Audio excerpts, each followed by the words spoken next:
Brethren,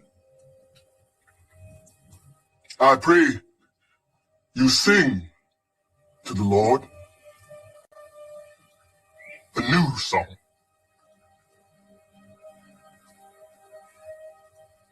Sing praise in the assembly of the righteous. Let the saints be joyful in glory. Let them sing aloud on their beds. Let the high praise of God be on the mouths of the saints and a two-edged sword in their hand to execute vengeance on the demonic nations and punishments on those peoples, to bind their kings with chains and their nobles with fetters of iron, to execute on them this written judgment. This honor have all his saints. Praise the Lord. Praise the Lord. Sing to him a new song. Praise the Lord. Praise the Lord.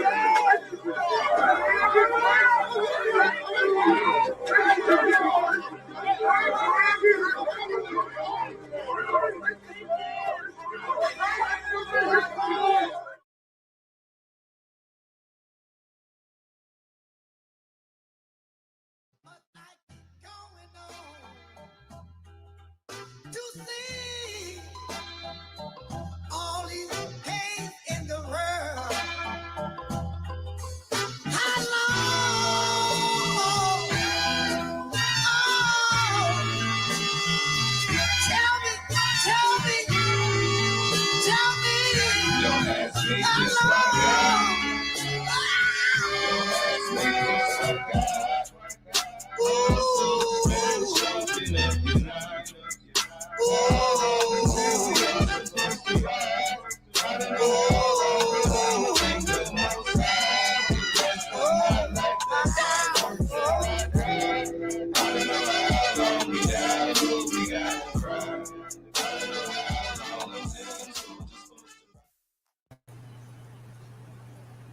I want to give all praise, honor, and glory to the great and one and only Elohim of Israel.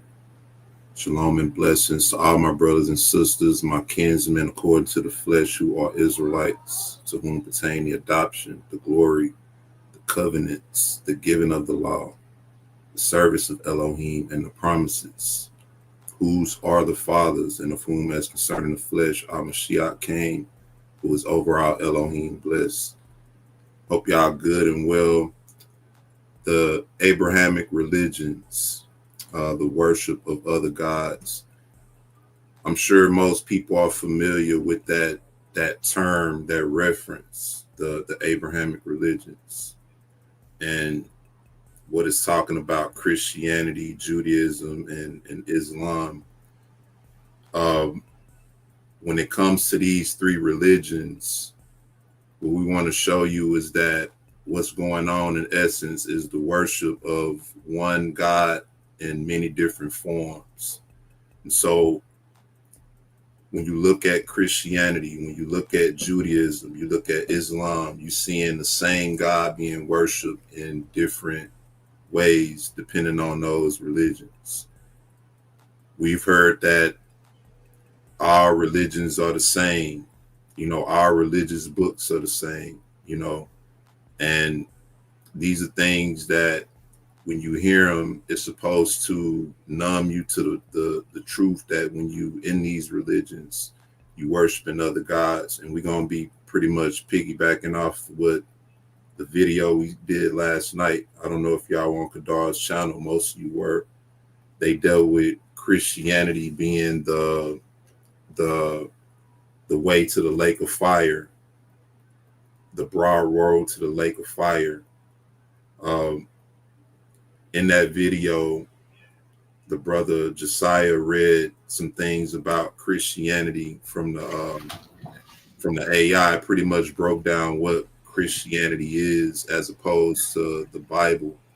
And we concluded that Christianity is not biblical. That was pretty much the sum of that. And so we're going to look at some things tonight, show you some roots of what we're dealing with. When the Most High said we would worship other gods? Was he leaving that up to choice and chance, or was he being direct and letting us know that this is something that would happen? And is this happening, and to what magnitude is it happening? We're going to try to look at some of that. What's going on, brothers? Shalom, shalom. All praise to the Most High. Get ready to get it in. I'm, being in Christianity, debated is people out of Islam, even basically debated people out of Judaism. So I'm this is something how you have so-called religions, they all following the same thing. And they all had so-called black people. And they still do follow these religions. So all praise to the Most High that we are waking up. We're not doing it, but we're still trying to wake our people up and get them out of this stuff, these religions. What's going on, y'all? Shalom and blessing. All praise to the Most High, Messiah, Holy Spirit, Spirit of truth. Shalom to the 12 tribes, Negroes, to the family in the chat. Shalom. My fault, y'all. Let's get it. But I will say about those three religions, all of them share a common heritage and belief in one God, so-called, although they may have different names or concept of this one God. And they all say that they trace their lineage back to Abraham. That's what all three religions have in common. They all say that they trace their lineage back to Abraham. Yeah. What I was hoping rather you could bring that out, what you read last night about Christianity. And because I thought that was sort of refresh that. Yeah, if you don't mind doing that. Yeah. Y'all heard from the video yesterday the things that we brought out about Christianity, how it's an institution.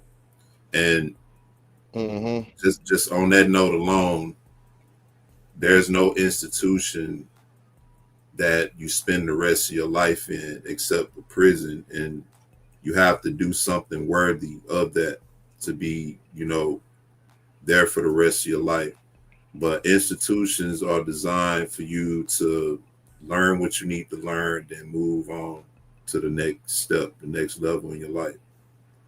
When you look at a lot of the institutions, the Christian institutions, Islamic institutions, and even some of our brothers and sisters, in the camps, the One West camps, and some of the other Israelite camps, when you look at these institutions and you become part of these institutions, one thing that you sort of grow to see is that it's only so much you can learn. And once you learn so much to a certain point, if you go beyond that point, now you're in the fence of whatever position or doctrinal stance that institution takes. And all you're trying to do is further your knowledge, your understanding. So it's only so much you can learn in the institution. Mashiach told Peter, flesh and blood have revealed this unto you. Flesh and blood have not revealed this unto you, rather. But my Father in heaven, when he proclaims him to be the Christ, the Mashiach, the Son of the true and living God, he said that only the Father in heaven can reveal that to you. And so, and even in some of these religious institutions, if you're really a sincere person and you're trying to learn and grow, the Most High leads you, even in those institutions, to what you need to retain. Once it's time for you to grow in your knowledge, he'll lead you in that direction as well. Whether it be separating, whether it be, continuing on in your walk and in your understanding, whatever that may be. But if you can do that, bro, if y'all got any more thoughts on that, if you can bring that out, man, that'll be epic. I'm gonna greet the chat. We got my love guy in the chat. Shalom. Always a blessing. We got Brother Robert Shalom, brother Robert. Good to see you in the chat. Hey, that's not fair. She a moderator. Who that? Your wife's your moderator. That's not fair. You hear that, babe? I gotta take your wrench. Got a conflict of interest going on. 3-on-3, y'all. Yeah, we had it. Shalom, Sister Yvette. Good to see you in the chat. Got Sister Regina Bird. Shalom, Sister Regina. Always a blessing. What scripture is that? For real. Zuriah. She say, Shalom, family. Good to see you in the chat, Zuriah. We got who else we got? Got Hebrew Elevation Church. Shalom, my brother out there in the UK. Good to see you, bro. I know it's probably late out there too. Where you at? Daughter of the Most High. Shalom. Good to see you in the chat. Brother Yohanan. Good to see you in the chat, bro. Hope you're doing good and well. Miss T. Adams. Shalom to you. Good to see you in the chat. Check out 78 Vet. Y'all done got her started. She say nepotism. Because my wife got a wrench. See, babe, I gotta take your wrench now. I gotta do it. Somebody agree with me. Got Amir. What's going on, brother Amir? Good to see you in the chat. Brother Yash, what's going on? I was thinking about you earlier, man. Yeah, man. Shalom, shalom, shalom, everybody. Man. Okay, listen. I miss you must have been on my mind too, because I missed what you said, man. But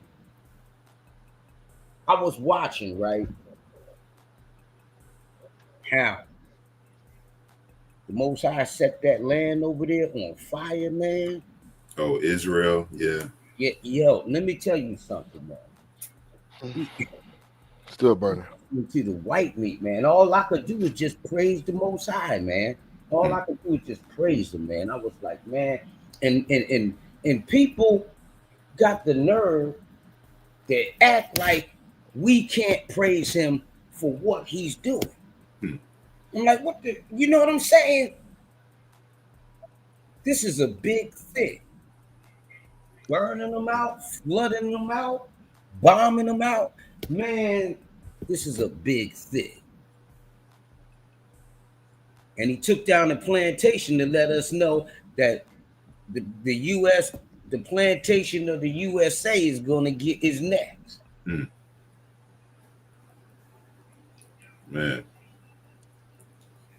And even with that, the plantation thing, right? I haven't really looked deep into it, but I'm hearing that a lot of people are upset and saddened that the plantation is burned, saying that because it's an important part of history that's, you know, been destroyed and burnt down, and they want to rebuild it. Well, that's their history. There ain't nothing left to rebuild. You know what I'm saying? Ain't nothing left for them to rebuild. The Most High is busting them to the white meat, and we know who that is. And of course, they're going to get a cool face. But history of what? The history of the misery? You know what I'm saying? They sitting up there acting like that was a fun place to be in. Of all the plantations, that was the one you'd want to be on. That was the last one you wanted to be on. That's why them Louisiana dudes different. You know what I'm saying? Different. Indeed. I'm looking up this scripture I want to bring out. Y'all got anything y'all want to bring out? Y'all already know what it is. Shalom, y'all. Nice singing, man. Yeah, I was listening to y'all last night. Man, it's just been real busy, man. And I had to get up like, you know how that I'm on that 4 jump like you. I was like, oh man.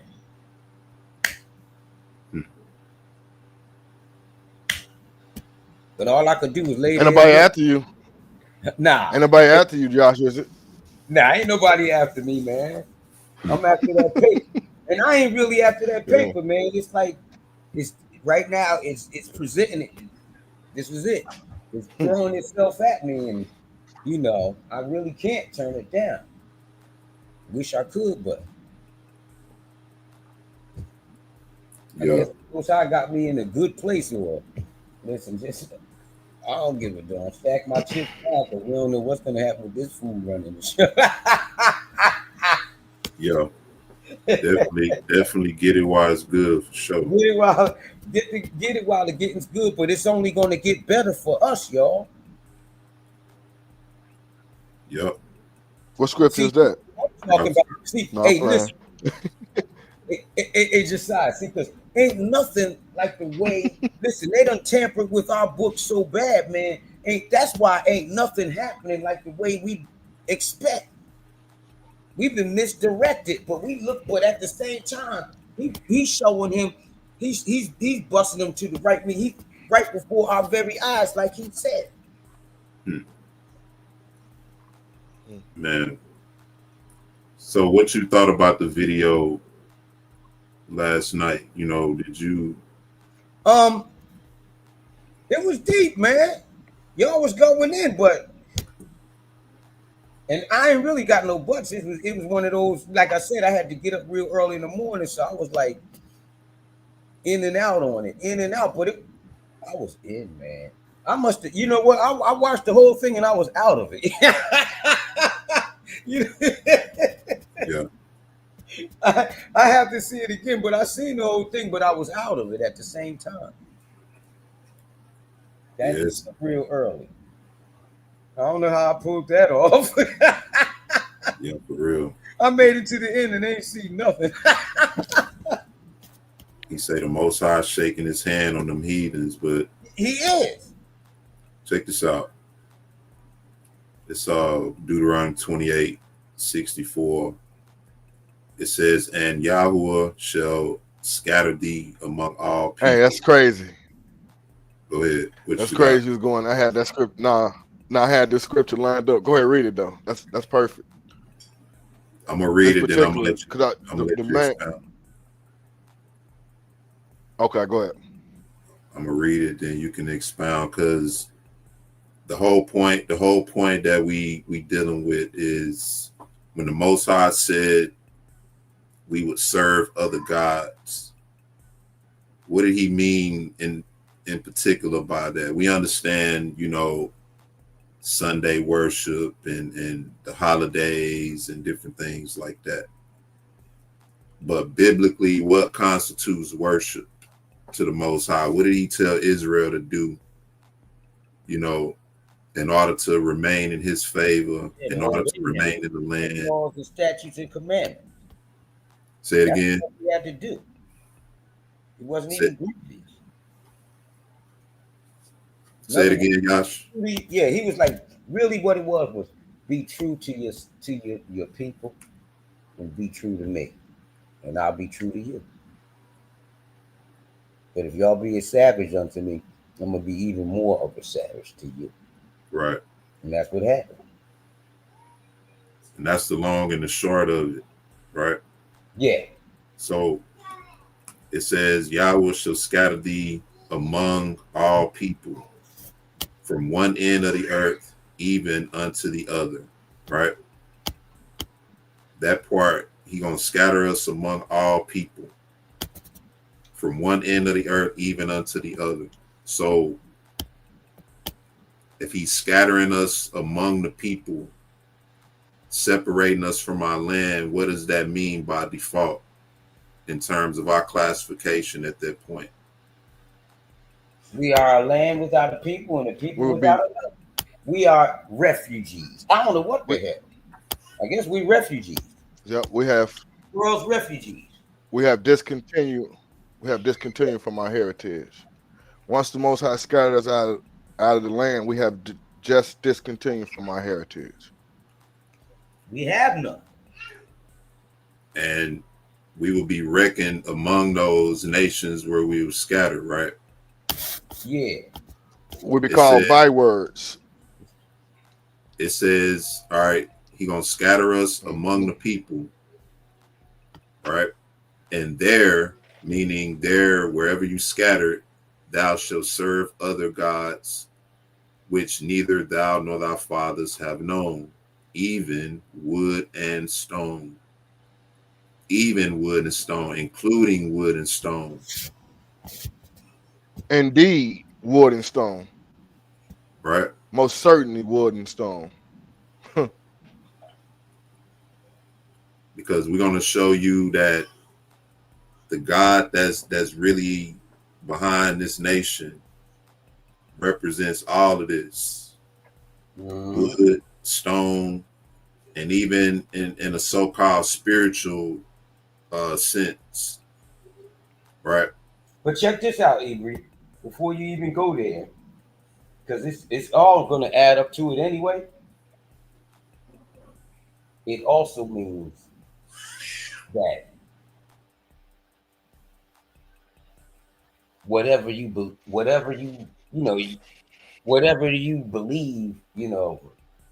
it's going whatever you believe, you're going to follow that. Whatever you believe, and that's what our people do. Whatever they believe, even if you don't believe, you're going to follow that. All of it's idolatry.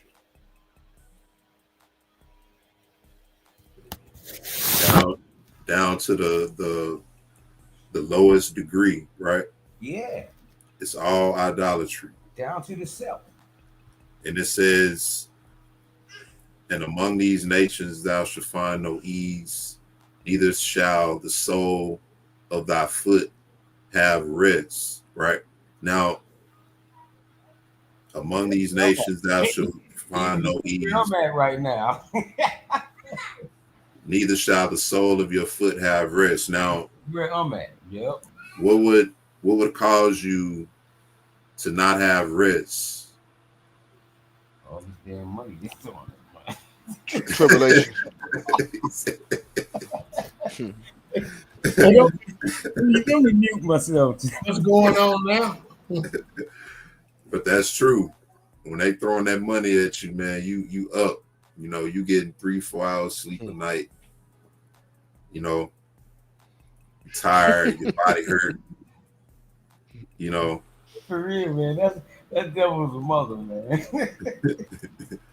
Hey, money costs, right? You ain't lying. It costs big time. It says, but Yahweh shall give thee there a trembling heart, failing eyes, and sorrow of mind. Having to work so much, being in doubt of your life, you know, your job always on the line.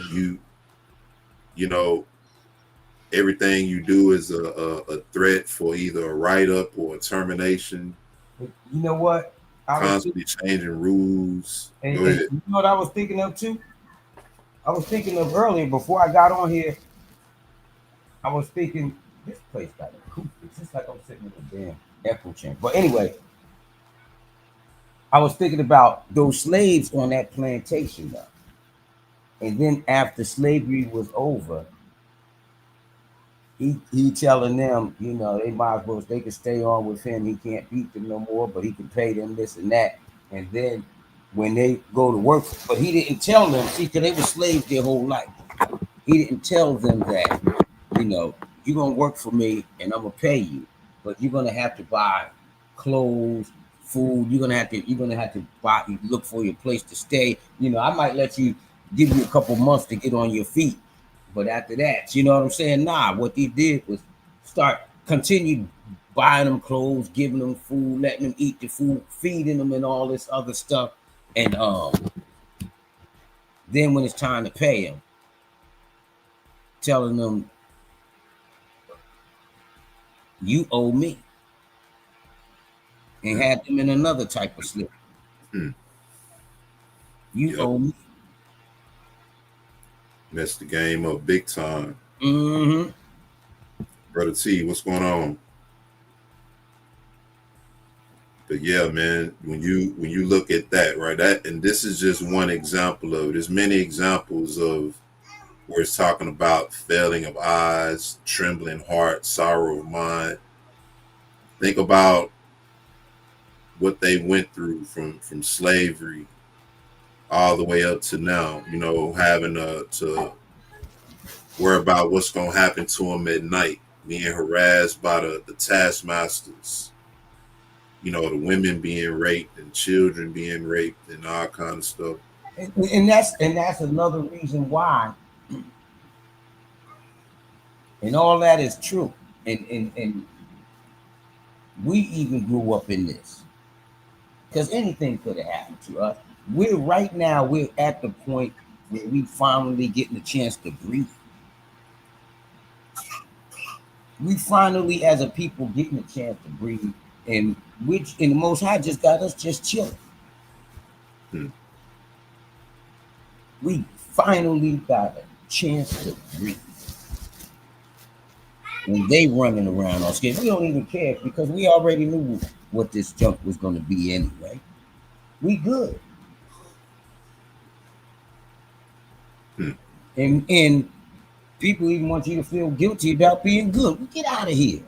Yeah. The only reason why we good is because, listen, on the race to the bottom, y'all gonna run into us.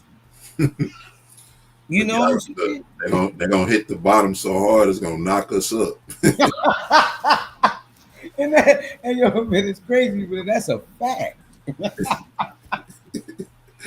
Like that. It's never been spoken, my brother. I'm telling you, it's a fact. Damn. Kadar, Josiah, y'all got anything?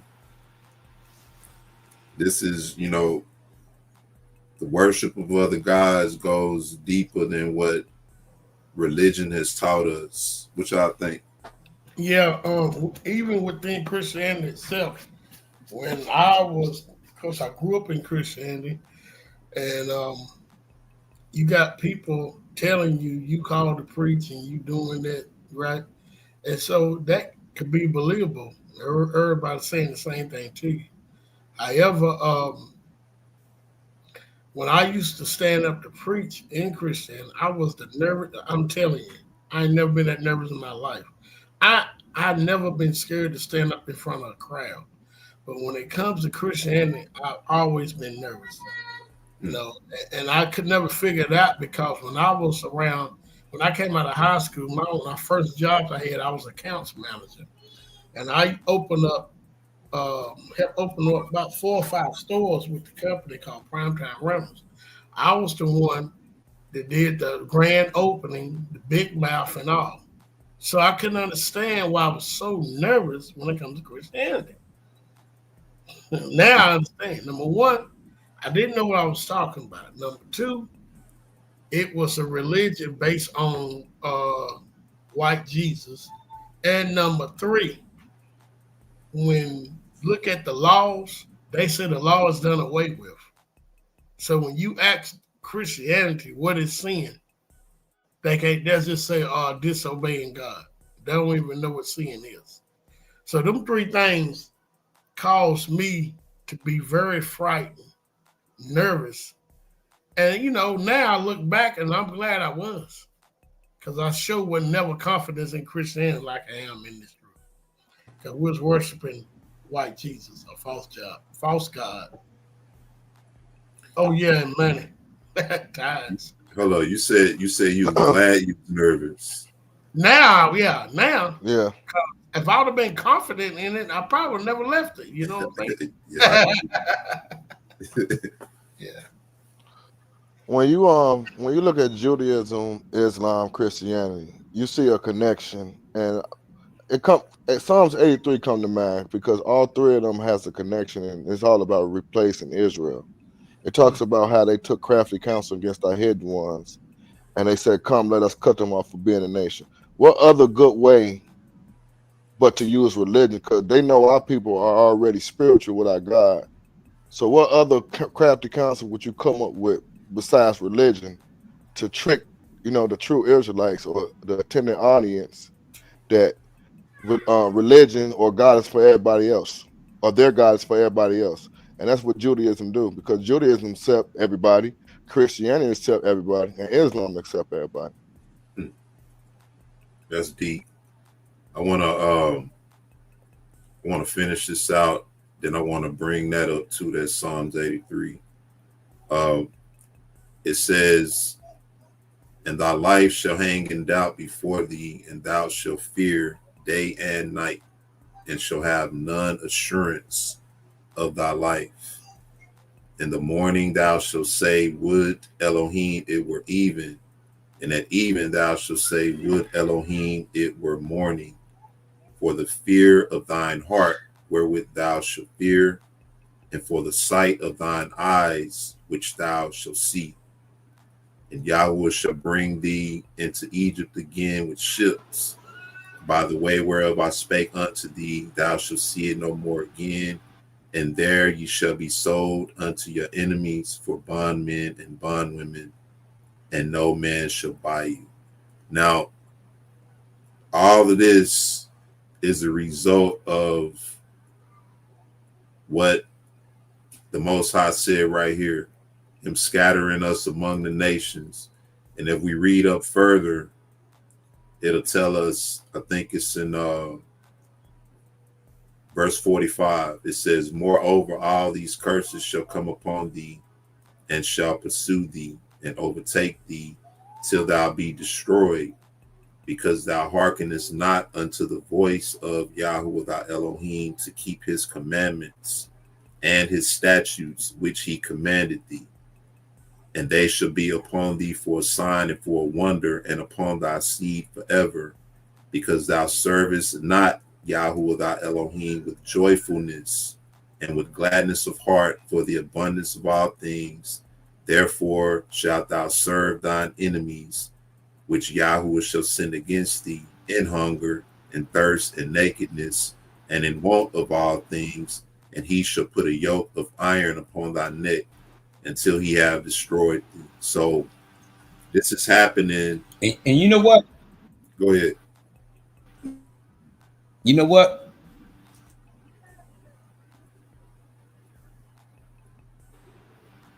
I hear you, brother Yash. Go ahead.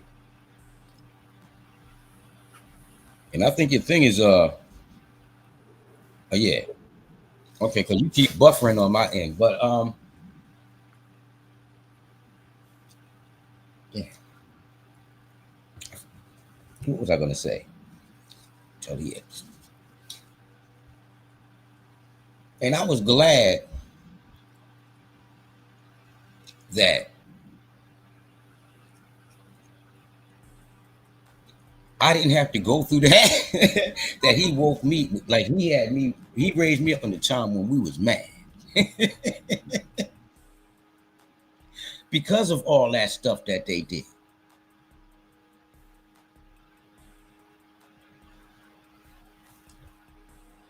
And all that's just to say, because I'm on this old, my thing is,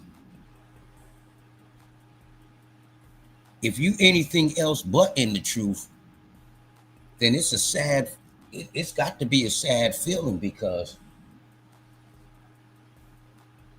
we're getting a chance to rejoice. And that's what I was going to say.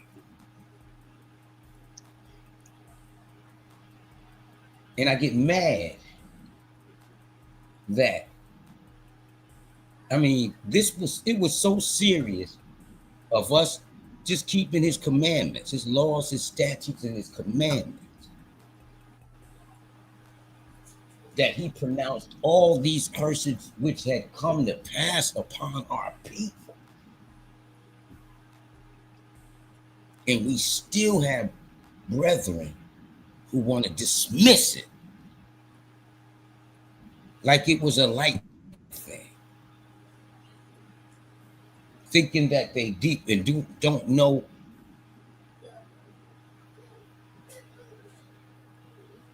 That's even borderline blasphemy. That is blasphemy. Our people don't know what blasphemy is. That is it too. Blasphemy has several different forms. The highest form is denying that we are the Most High's children. That's the highest form of blasphemy.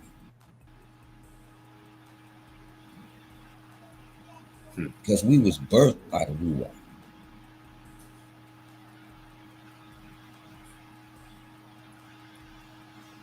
Check this out. That's it. Check this out. All of this is happening as a result of us serving other gods. All these curses that we under. In other words, this would be the reward of our service to these other gods. We would be distressed, we would be downtrodden, we would be afflicted, and these gods will be a snare to us. They will be a spoil to us, right? And in every nation where you see our people, we're at the bottom because we're doing what the Most High said we will be doing by default. Now, let's look at Jeremiah 17 real quick. Then we'll look at Psalm 83. Jeremiah 17. All right. This is one I like to bring out because I think this one, it sums it up. You understand? Once you realize who we are, who our people are, and the condition that we're in, this sort of sums up why we're in the condition that we're in. It says, and thou, even thyself, shall discontinue from thine heritage that I gave thee. Right? He said, thou shalt discontinue from thine heritage that I gave thee. When Christians talk about the law and the law is done away with, what they're not helping us understand is that the law was actually the heritage and the culture that the Most High gave to Israel in order for them to remain in the land. In other words, in order to remain in this land, you have to live by this order, these customs. If this happened, this is the judgment for this action. If this judgment is not carried out, then this will bring a curse on the people of the land. This is what you eat. This is what you don't eat. These are the celebratory days. This is how you cultivate the animals and the crops. All of this is a part of the heritage.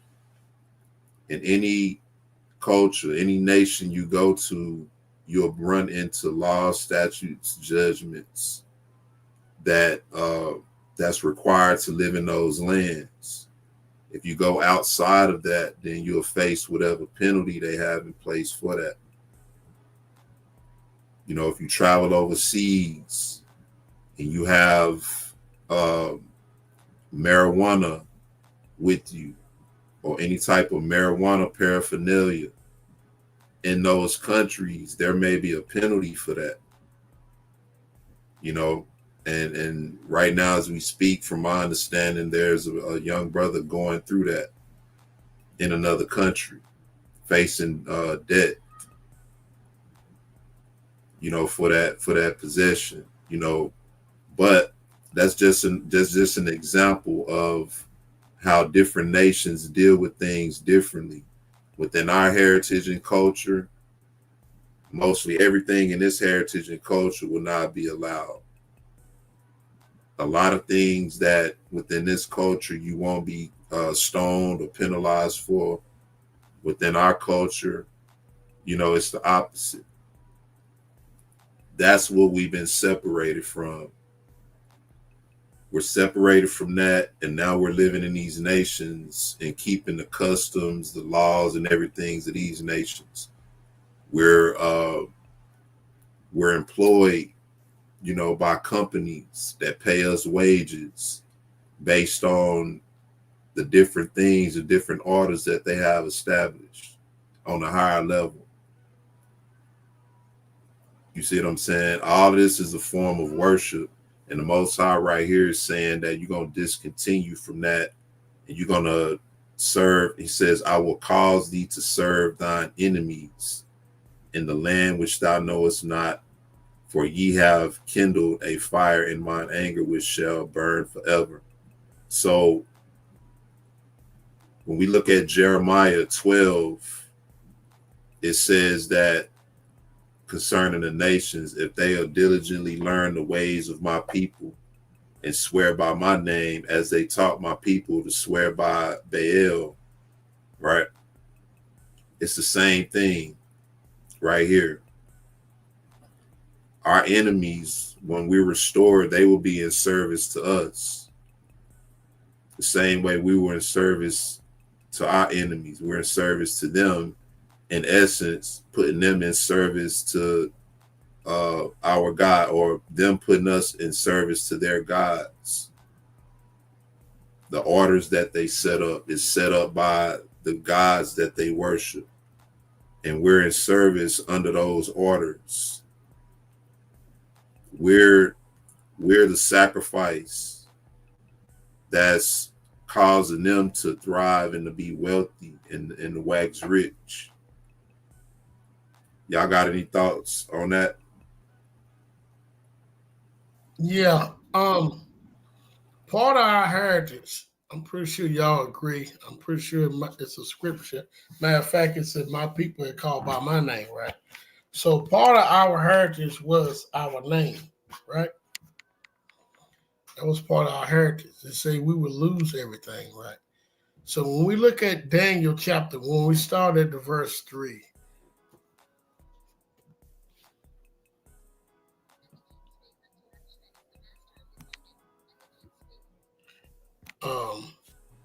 Daniel what? Daniel chapter 1. I'm just going to start at verse 3. Okay. It's when the Israelites went into Babylon. It's very important because when we look what happened to us, we're going to see it's the same thing. And the king spoke unto Ashpen, the master of the eunuch, that he should bring certain of the children of Israel and of the king's seed and of the princes, children in whom was no blemish, but well favored, skillful in all wisdom, and cunning in knowledge and understanding science, such as has ability in them to stand in the king's place, and whom they might teach and learn and tongues of the Chaldeans, right? Verse 5. And the king appointed them daily provisions of the king's meat, of the wine which they drink, so nurturing them 3 years, that at the end thereof they might stand before the king. Verse 6. Now among these were the children of Judah, Daniel, Hananiah, Mishael, and Uzziah, unto whom the prince of the eunuch gave names. Now look, and to whom the prince of the eunuch gave names. For he gave unto Daniel the name of Belshazzar, Hananiah Shadrach, Meshach,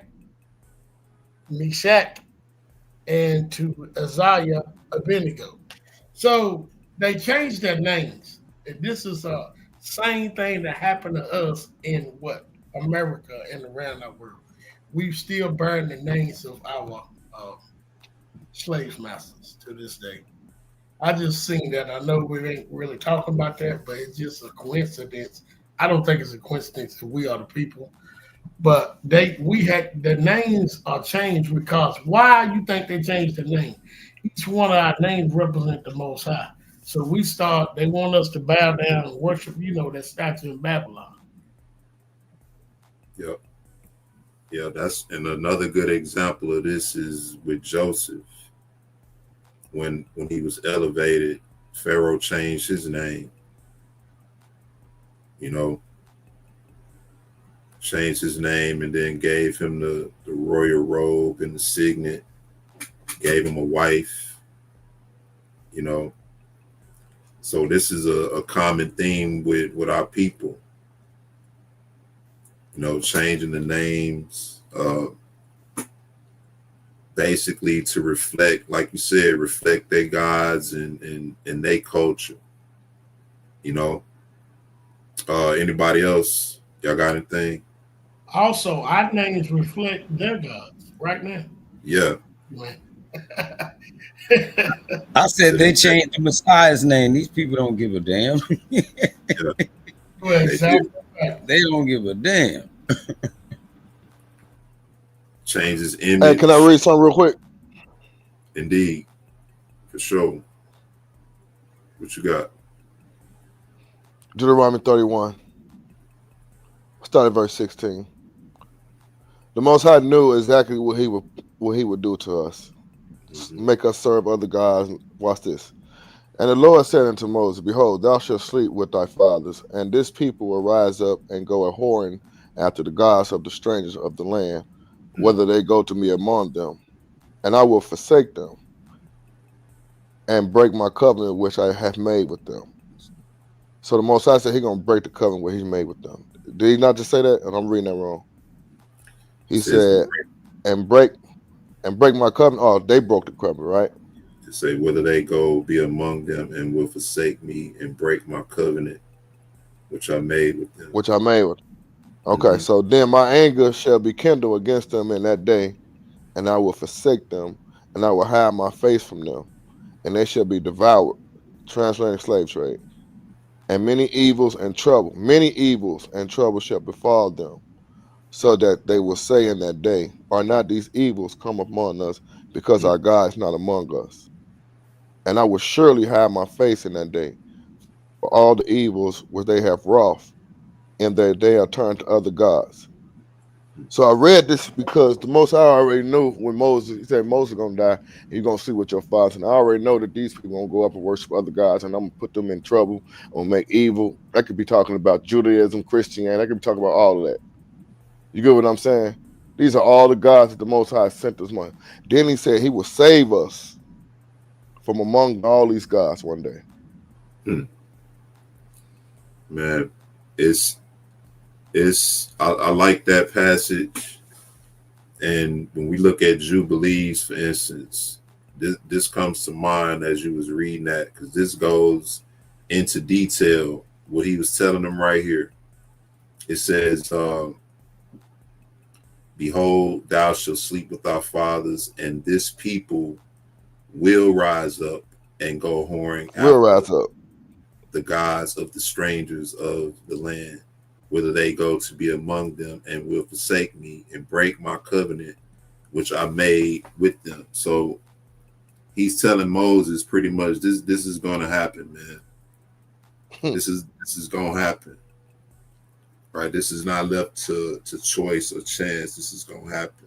Look at what it's saying, Jubilees. All right. It says, and I shall hide my face. This is chapter 1, verse 13. I shall hide my face from them, and I shall deliver them into the hand of the Gentiles for captivity and for prey and for devouring. And I shall remove them from the midst of the land, and I shall scatter them among the Gentiles. So why are we among the Gentiles? For what purpose?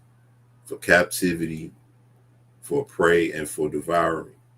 It says, and they will forget all my law and all my commandments and all my judgments, and will go astray as to the new moons, Sabbaths, and festivals, and ordinances. Right, same thing he telling Moses. Then it goes into the redemptive part, and it says, after this they will turn to me from amongst the Gentiles with all their heart and with all their soul and with all their strength, and I shall gather them from amongst all the Gentiles. So if we are among the Gentiles, what does that make us by default? What does that classify us as? Being Gentiles in a way. John 7:35. They're dispersed among the Gentiles and teach the Gentiles. It says, Excuse me. and they will seek me so that I shall be found of them when they seek me with all their heart and with all their soul. So, in other words, while we're among these nations, this is what we will be doing. We will be serving in captivity. We will be for prey and for devouring. That's the purpose. What's happening now?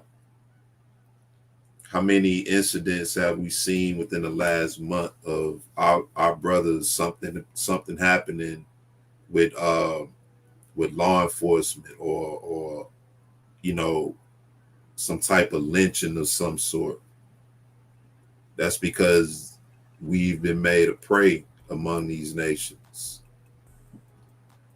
I don't know if y'all remember a long time ago this movie called Surviving the Game, but with Ice-T, where I remember, yeah. You remember that movie? Mm-hmm.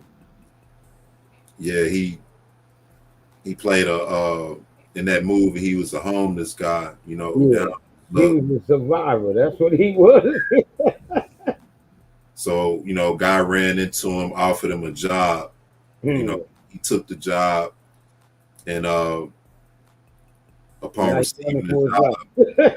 yeah, they invited him to a cabin, fed them. When they got there, they had a banquet party and everything, everybody eating and drinking. They go to sleep.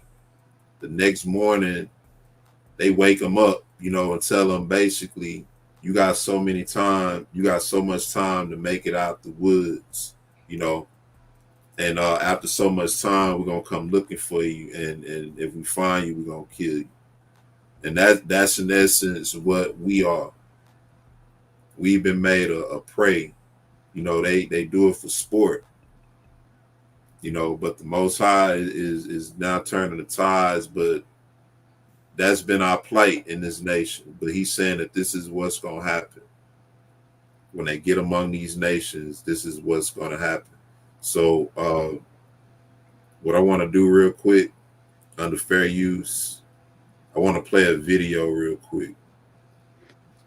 And in this video, it's going to break down the understanding of the God or the idol god known as Saturn. And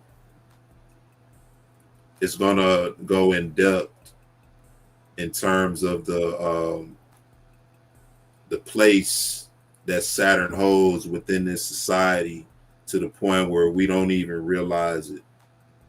In many ways, we are in service and worship to this particular idol, and we don't even realize it. Y'all got anything before we start this?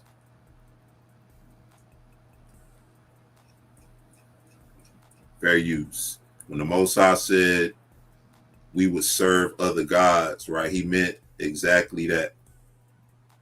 All right, we're going to understand what he meant by that after we deal with this. Fair use.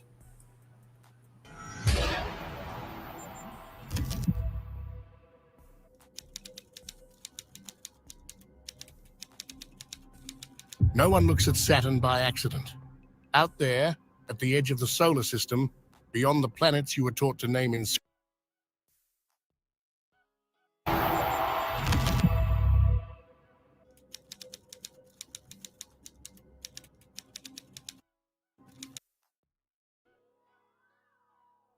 I want to pause it on this statement.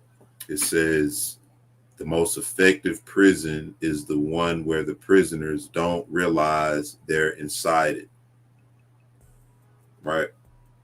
It's like we said before, the best way to win a war over a people, and having the advantage over the people by default, is to make it to where those people don't realize they're in a war. Right? Make them totally oblivious to the fact that this is a war that they're in. Right? The most effective prison is the one where the prisoners don't realize they're in it. This all reflects the idea of what we know as the Matrix. Everybody's familiar with the concept of the Matrix. Right? Most people are not privy to the fact that we're confined, and we're in a prison, and we're subjected to a system of people who are in service to a God who is not the Most High. And so for that, we're suffering and dealing with a lot of things, but fair use. No one looks at Saturn by accident. Out there, at the edge of the solar system, beyond the planets you were taught to name in school, spins a colossal sphere shrouded in mist and something else. An echo, a presence. What if Saturn isn't what we were told? What if it's not a planet, but a prison? A cosmic jail carefully designed not to imprison bodies, but to trap souls. For centuries, cultures across the world have pointed to the same place, the same symbol, the same god. Kronos, the devourer, the titan of time, the great judge of the dead. If you know anything about Greek mythology, Kronos was said to be the son of heaven and of earth, right? And this is why a lot of people like to tie Mashiach to Greek mythology.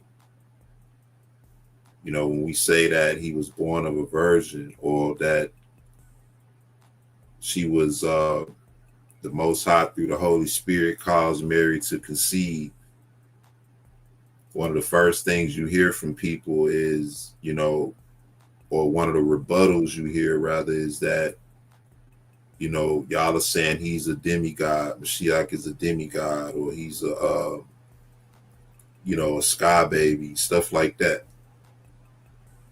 Right. But we understand that what the Bible is conveying to us, the Greeks, the Egyptians, all of these things are mimicking what was conveyed to us. Everything they do is a counterfeit, right? And they can only mimic or get concepts of who God is from us because we have the true God as Israelites.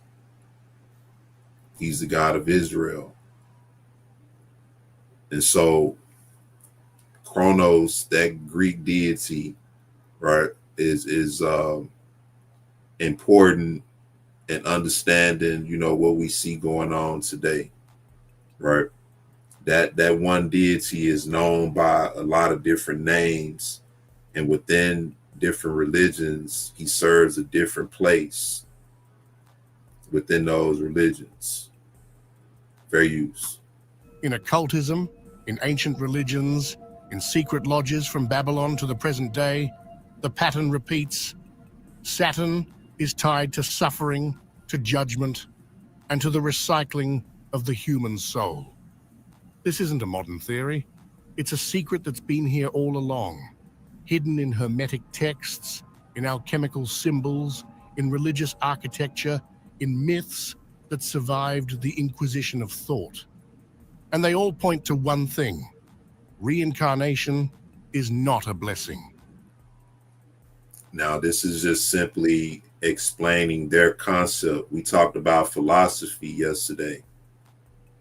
So this is their concept of the divine, their understanding of quote unquote God. And in their case, they had many gods, but this is their belief. And what they serve as God is tied to all of these different beliefs. This is stuff that the Bible warned us against. You know, reincarnation,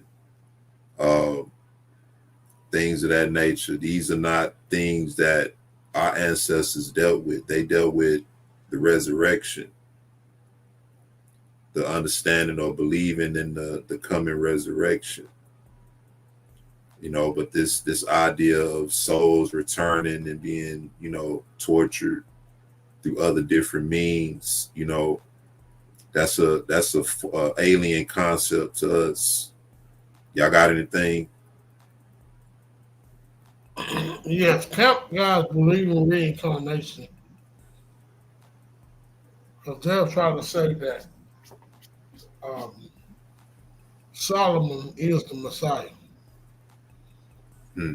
The scripture says Solomon will have many stripes. So a lot of camp guys believe that. Hmm. Also, Sons Elohim said, will you drop the link in the chat? Indeed, my brother. Indeed. There you go. So once again, this is learn not the ways of the heathens, but we're getting an understanding of when the Most High said we're going to serve other gods. What did he mean by that? Did he just mean religiously? Did he mean psychologically? Did he mean economically? Or did he mean all of those things together? Because once again, what constitutes worship on our end, right? We look at what the Most High instructs us to do. We would agree that that's all a form of worship. So what would it constitute here? What's up, Brother Yash? Now, I was going to add, when Kadar said, I was thinking earlier about with that reincarnation thought. Now, it's that you can have memories, because I know I've had them, but I realized that it was memories of our ancestors that's passed down through your blood. And people sometimes will mistake that and think that it was them. Hmm. At least that's what the conclusion that I came up with to myself. You know what I'm saying? I definitely believe that a lot of what our ancestors went through, we still it's in your blood. It's in us. Yeah, I do believe that. It's in your blood. Some of us just got a stronger, some got a stronger, I guess, amount of that trauma in their blood.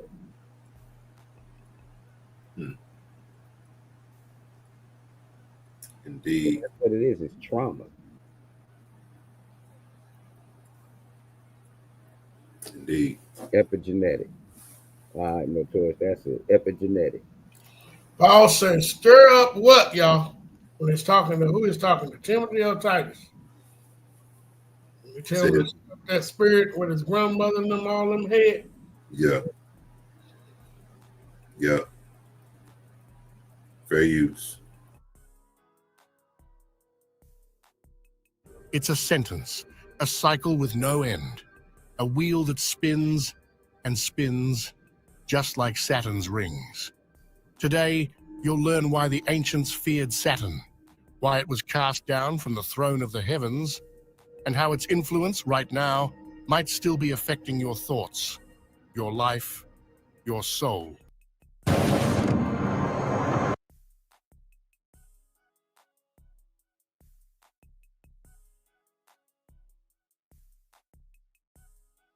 Cast down from the throne of the heavens, and how its influence right now might still be affecting your thoughts, your life, your soul. He said that the ancients feared Saturn and that Saturn was cast down from the throne of the heavens. Who that sound like already? Just not looking at the throne part, but who said that they would ascend to the heights and sit on the throne, and who was cast down? Mm-hmm. Hashatan, Esau. Mm-hmm. That's his last name. Yep, Esau. Yeah. But just think about that. And I don't know if y'all remember a little while back, I read a passage from it's sort of a lost apocryphal gospel of Peter, where it says Peter encounters Satan on the way to Damascus, and he ended up cursing Satan And Satan, yielded to him basically, and cried out saying that he was cursed, and how the Most High rejected him, and how in the latter times he was going to deceive the nations into serving him through idolatry, through deceitfulness of riches. Yeah, that was deep. Yep. And then he mentioned how he would appear to monks, secluded monks in secluded places, and show them visions, different visions, and how he would attribute various natures unto Mashiach. Y'all remember that? Yeah, I do. Mm-hmm. Yep. Now, keep that in mind as you looking at this video, because Satan already told you what he was going to do. And all of that is going to unfold as we look at this. Everything we read, everything he said he was going to do, we see that he did it, and it's being carried out. All right. Fair use. Y'all got anything else? No, I don't. Saturn wasn't always seen as just a planet.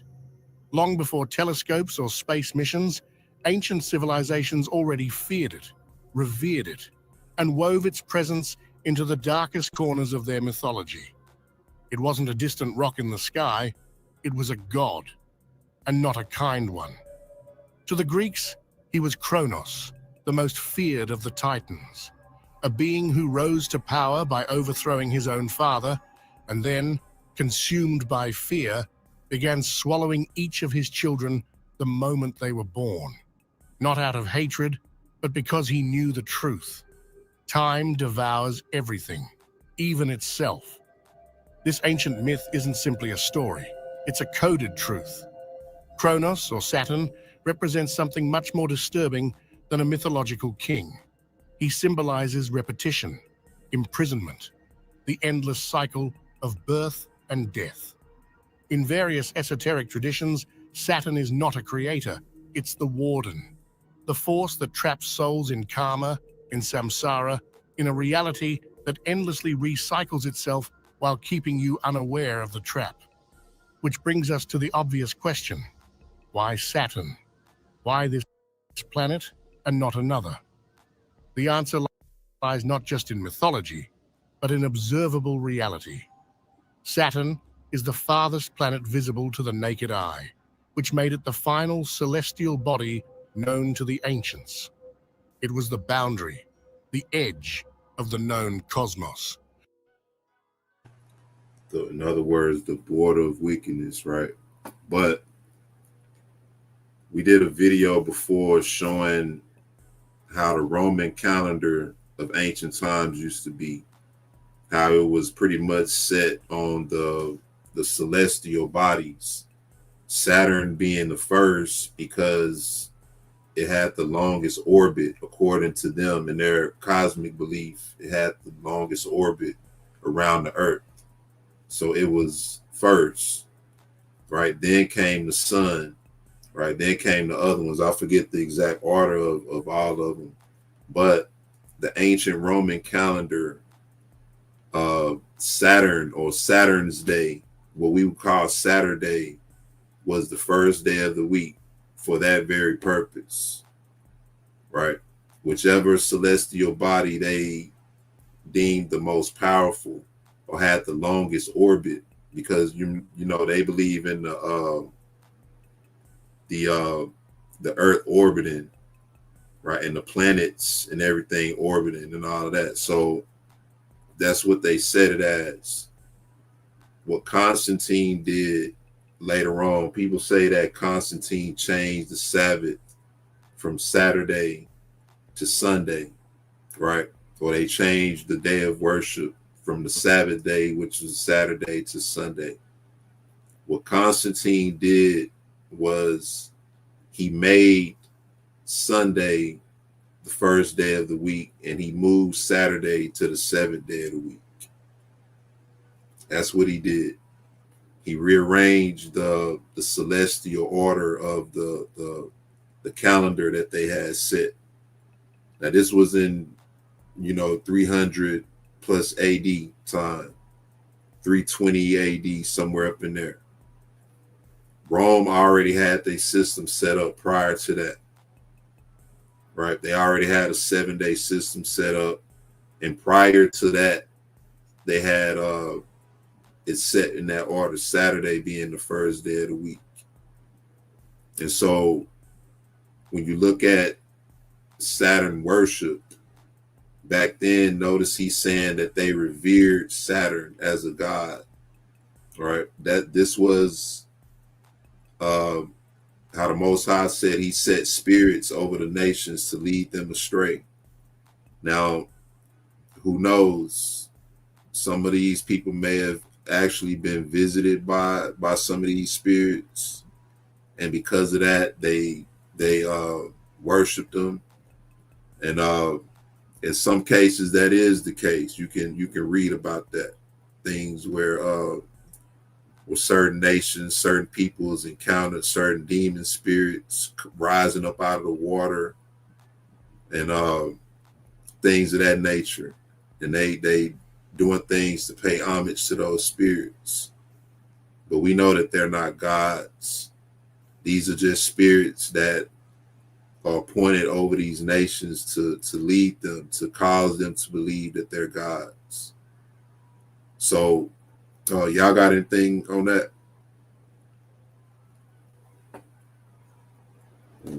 Nah.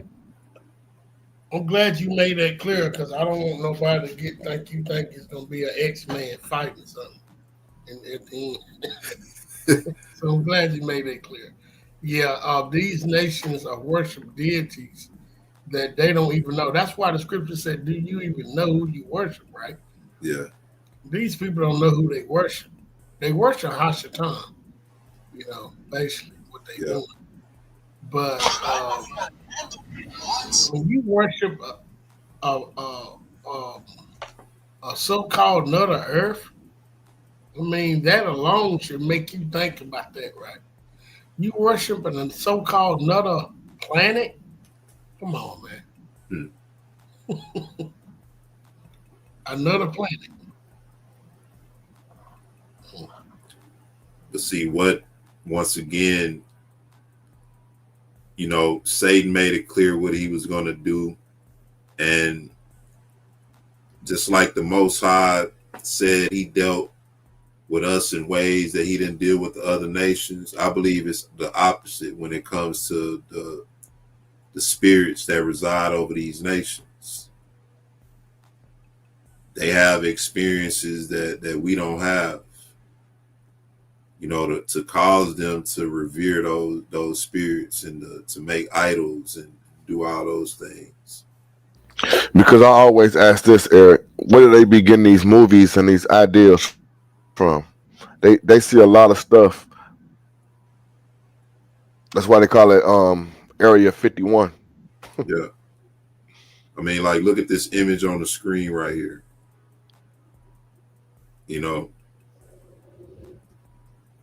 Now, some people might find it far-fetched, but there are ancient texts that have creatures like this in them. And a lot of these texts are from what you would call your old European text and all these different things. These are the type of creatures that they said they experienced and saw. Brother Yasha, I was talking to him the other day about a video where a brother down in New Orleans said he had an encounter with a English werewolf. He was saying the thing stood up and it was probably about 9 or 10 feet tall. Now, some people might say, is that he lying? Who knows? I'm not going to knock it.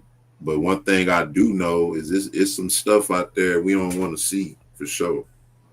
Well, you got people, people with lizard tongues here. Hey, look at this picture. You think people were just inspired to just make something up like this? They seen stuff like this. You know, you got festivals where people will take the animal skulls and put it on their heads and march through the streets, and you know, the blood from the animals and all that. You know, where they learn this stuff from. What's up, Sons of Elohim? What's going on, family? How everybody doing? Man, Yeah, I see y'all got it rocking over here. All praise to the Most High. All praise to the Negroes, Latinos, and Native Americans. Now I'm just messing with y'all. I'm just like, what happened to him? Nah, man, but I don't want to, divvy away from the topic, but man, it's been on my heart heavy about like our people, man. Like, people out here talking about like black fatigue, people out here, just talking down on us, like kind of like white supremacy don't exist, and like things haven't been done to us to make us how we are. And like I said, I don't want to change the topic or nothing, but I'm just like, man, I'm just praying for our people right now, praying for that second Exodus, and like, people talk down on us, but we are the apple of the Most High eyes, and he gonna take care of our enemies. And I wanted to comment a little bit on this. So, to my understanding, you got the Most High, the angels that rebel. If you read the book of Enoch. So if you worshiping any god other than the God of Abraham, Isaac, and Jacob, it's a fallen angel or a demon, period. I even remember walking into like, Chinese stores or, get some Chinese food. They got the little golden cat, or you go in an Indian place, they got the little elephant. The Chinese people got the little dragon. It's like they don't know the Most High. And I was trying to get that verse in Jubilees where it talked about he set spirits over them to lead them astray. He, literally told us, and he was like, "But Israel is his," But he set spirits over them to lead them astray. Like, so first off, for you to turn around and say that salvation is for them, don't make sense. But it was one more point I wanted to make. It'll come back to me, but long story short, that's why Abraham was so loved by the Most High. Y'all go read or listen to the Apocalypse of Abraham. Abraham was like, yo, father, why you worshiping these stones that can fall down and break?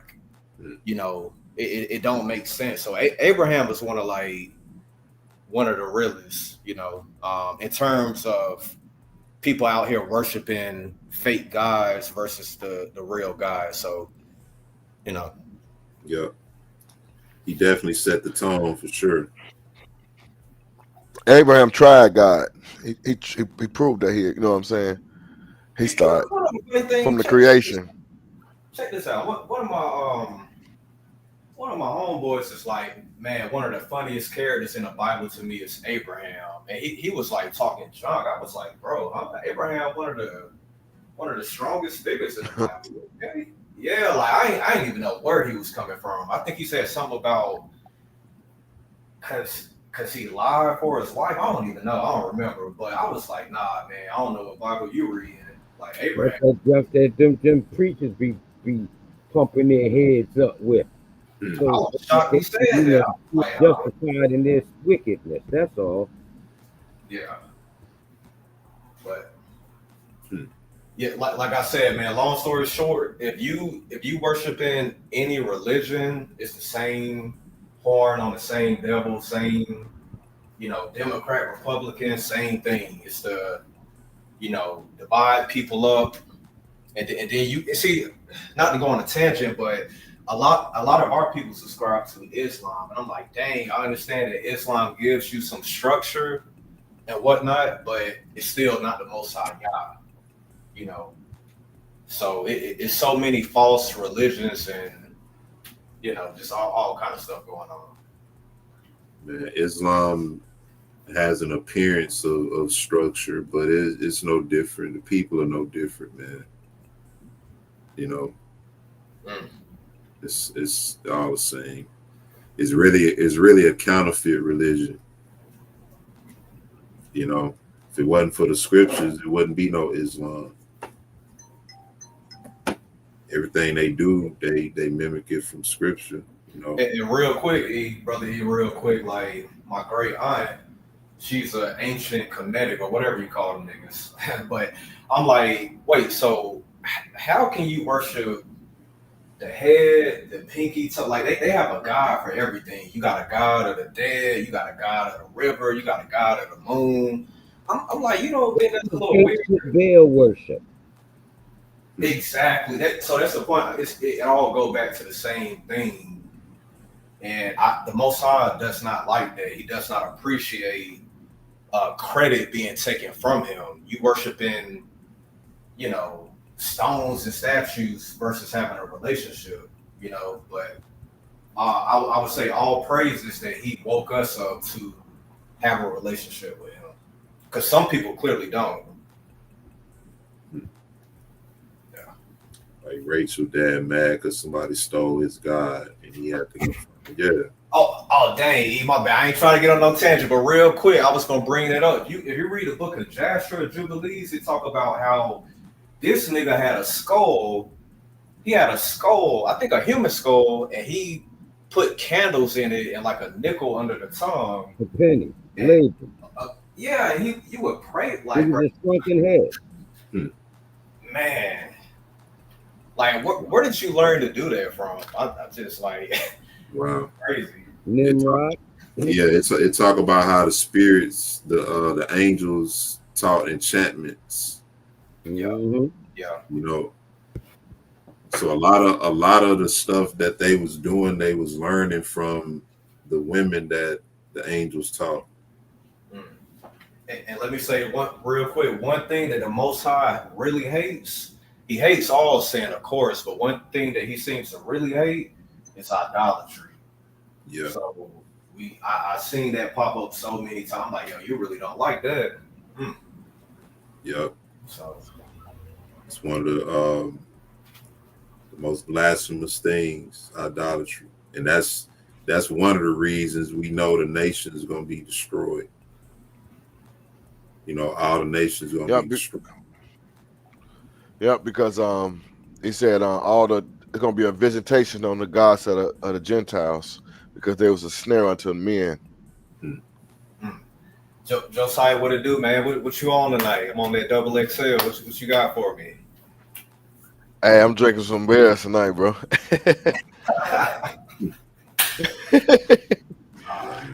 What you? Praise great images.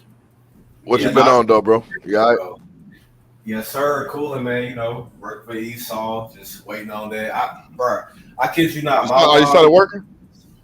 Yeah. But like okay. Nowadays, it's that second Exodus. That's all I really think about. I be like, man, I just want to see us like really get delivered type thing, you know? Yeah. Like, cause like y'all, I'm telling you, like I see that climax coming. Like they talking real greasy about us right now as a people, and I'm like, y'all talk about us like we roaches or something. You know what though? You got to look at. See, what I'm doing is I'm just looking at how he's burning down the land and how he's hitting them with all kinds of tornadoes. The Most High ain't playing out here, and all we got to do is just praise him. See, because they have their plan, and everything that they do, the Most High is going to turn it and is turning it against them. Now, yeah, they're going to get some of us because he said the 70 shepherds, they killed more than they should. But even when they did overkill, whoever they did, there's nobody in it. Either. The Most High is still paying off ancient debt. And I think we talked about that. They talked about that last night. That some of us, our families was probably righteous, and that's why he raised us up, and that's why we was able to seek him. Yeah. Let's get some more of this. He's gonna bring out some more stuff to show pretty much everything you see people doing worship wise, you know, today, right now, today, it all revolves around worshiping this deity, this idol, right? I can say deity because the Most High, our Elohim is not a deity. He's the Most High. You know, he's not created. He created all spirits, though. All spirits are subject to him. But everything we see happening worship-wise, you name it, it revolves around the worship of this idol. Fair use. Hey, brother E, let me ask you a Cold, question real quick. distant, Go ahead. Well, go ahead, play it. I ask you after that. Go ahead, my fault. Play that real quick. celestial body known to the ancients. It was the boundary, the edge of the known cosmos. Cold, distant, slow. It takes nearly 30 years to complete one orbit. In astrology, it's the great teacher, but also the strict punisher. It governs structure, time, limitation, suffering, and consequences. It's not about growth, it's about paying your debt. But beyond the symbolic, Saturn is unique for another reason.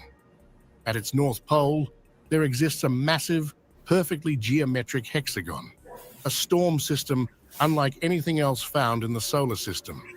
It remains stable, unchanging for decades, a six-sided vortex that corresponds eerily with sacred geometry and the shadow form of a cube that we'll see repeated over and over again in religious rituals, sacred architecture, even in the robes of judges and clerics.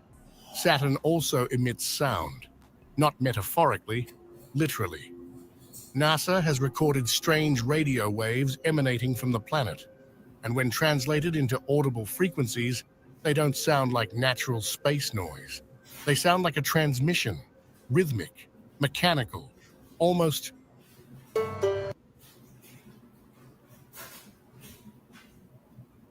All right, so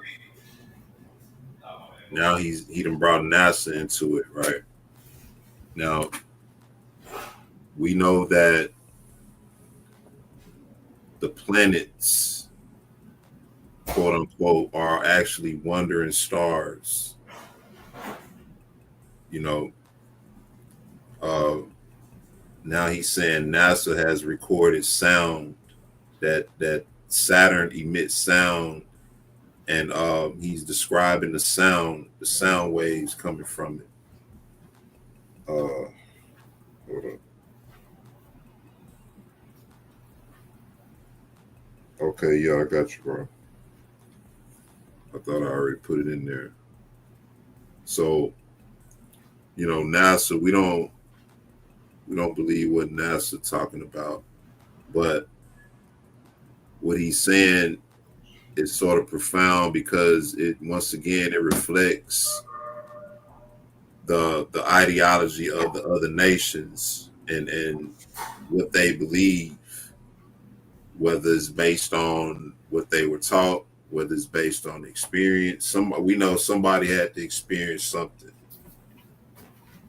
right? And then it was passed down. We even know today those who are in power are in service and worship to, you know, things behind the scenes.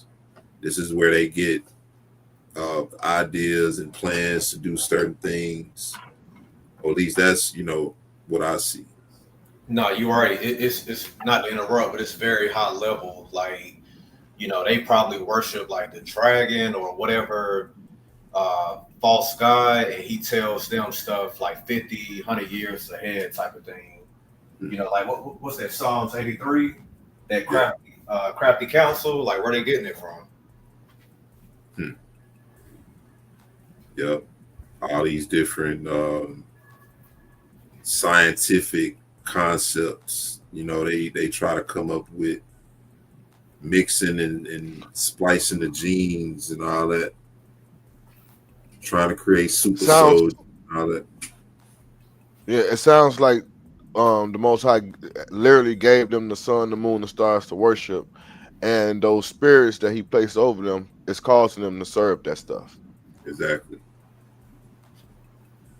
Let me ask you something. You just playing like Angel's Advocate real quick. Why would you say that other nations? Why would you say that he's only the Elohim of Israel? I don't know if that's a good question. I'm trying to frame it the right way. But like, why are they giving over to that while we have him and we have him alone? Let me see if I can answer that with a passage. So like if a a heathen came up like, oh well, why can't I worship him, or why can't I get down type thing? It says, when the Most High divided to the nations their inheritance, when he separated the sons of Adam, he set the bounds of the people according to the number of the children of Israel. For the Lord's portion is his people, and Jacob is the lot of his inheritance. So, simply put, and I realize you don't really have to get deep with people. Simply put, as a creator, you can do whatever you want to do with your creation. The Most High created all people, and it says that in the Jubilees you was talking about. It lets you know he created all people and all are his, right? However, within all being his, he's within his right to say, I'm going to choose me one people and make them my chosen special people as God and as creator. So when he created the people, he separated them. He set the bounds. He gave everybody their inheritance, and then he chose Israel as his portion. Amen. Just as a creator, that's what he chose to do. What about he said? What about Second Ezra said, "For their sakes I created the world, or I made the world." For Israel's sake, right? Yeah, Man. Israel was already. This is why he created everything, because of Israel. Yeah. Right. And not the world. Wait, not vice versa. Something like that, right? Just think about it. It's 12 hours in a day, representing what? 12 tribes. You know what I'm saying? 12 months. You know what I'm saying? Yeah. Well, it's all about us, basically. You know. It is. Yeah, 12 gates. Right. Yeah. Say, what if God willing to show his wrath and to make his power known, and do it with I much thought about that. Vast vessels of wrath fitted for destruction, right? So from the beginning, he already set who he had for salvation and for destruction. So this concept of salvation being for everybody, that's a religious concept.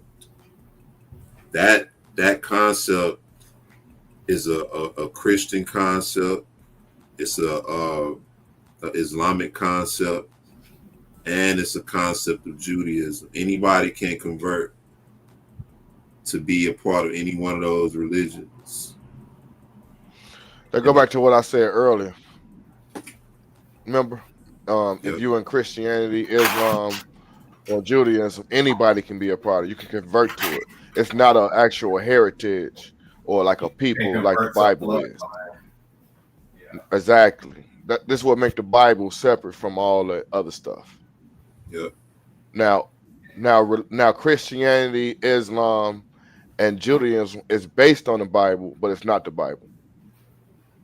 It's not even based on the Bible. It's a counterfeit. It's like it is. It's like a knockout. You know. It's like what I'm saying is, they wouldn't even be able to talk if it wasn't for Abraham. That's what I'm saying. Because that's what they all convert back to, Abraham. That's crazy, man. That's wild. And for a dude to say that Abraham was like, he basically was saying Abraham was a simp. I was like, oh, you sure about that? Oh. But and something that I wanted to quote real quick was just that when he said that his ways are above our ways, his thoughts are above our thoughts. I'm like, man, that's literal. Like you can't really imagine why he thinks how he thinks, or that's not for you to do. Really, it's just for you to like trust more so. You know what I mean? Like people would try to like break it down in their own way of thinking, and I'm like, you can't really do that with him. It's like it's his way to choose one people and to love those people and to be faithful to those people. But it's our way to try to believe that, it's about love for everybody, that God love everybody. It take more that's why I say his way is above our way. It take more for us to love ourselves and our people than it would to take to love other people. And that's why we don't love ourselves, because we don't want to do what's required to love ourselves, and that's turn back to the Most High. Keeping the law is keeping the commandments. That's love. Love is the keeping of the commandments. So you can't say you got any type of love without that. Fair use. And sacred architecture, even in the robes of judges and clerics. Saturn also emits sound, not metaphorically, literally. NASA has recorded strange radio waves emanating from the planet, and when translated into audible frequencies, they don't sound like natural space noise. They sound like a transmission, rhythmic, mechanical, almost intentional. In alchemy, Saturn is lead, the heaviest of the base metals. It represents the first stage of spiritual transformation, the nigredo, or blackening, the death of the old self before rebirth is possible. In Kabbalah, Saturn is linked to Bina, the realm of understanding, but also structure and restriction, the cosmic womb that both creates and contains. In Gnostic texts, Saturn echoes in the figure of the demiurge, a false creator who builds a flawed material world and traps the soul inside it. So basically, a flawed material world, right, where we're trapped inside. That would describe the very matrix that we're all aware of. All right, the commerce and economics within this nation, the how media projects narratives on the people to cause people to believe certain things and to move a certain way. All that is tied to worship of a false idol, right? Notice it said he's not a creator, right? He's more of a punisher, one who imposes strict order and judgment. You see what I'm saying? What happens when you do any little thing within this society? Any little thing, they want to do all they can to throw as much time at you as possible. Because guess what? They benefit from that. They benefit from us, being within they jail systems and things like that. Go ahead. Oh, dang. My bad. But yeah, I was gonna say like that took me back to what I saw on Instagram earlier, to where like it was in Florida. It was some young black boys. Sheriffs roll up, got the guns pointed at him. He like, yo, stop reaching. The boy got a plate in one hand and a cup in another hand. So I'm like, wait, where can he reach? And it's just this thing of acting like we're so bad, as if y'all didn't have to bomb Tulsa, Oklahoma or whatever. You didn't have to put crack in the community. You don't try to destroy our image. Like you have moves on the chessboard to tear us down, and then turn around and act like, why are y'all like that? You know what I mean? So it's I don't know, like it's crazy. Yep.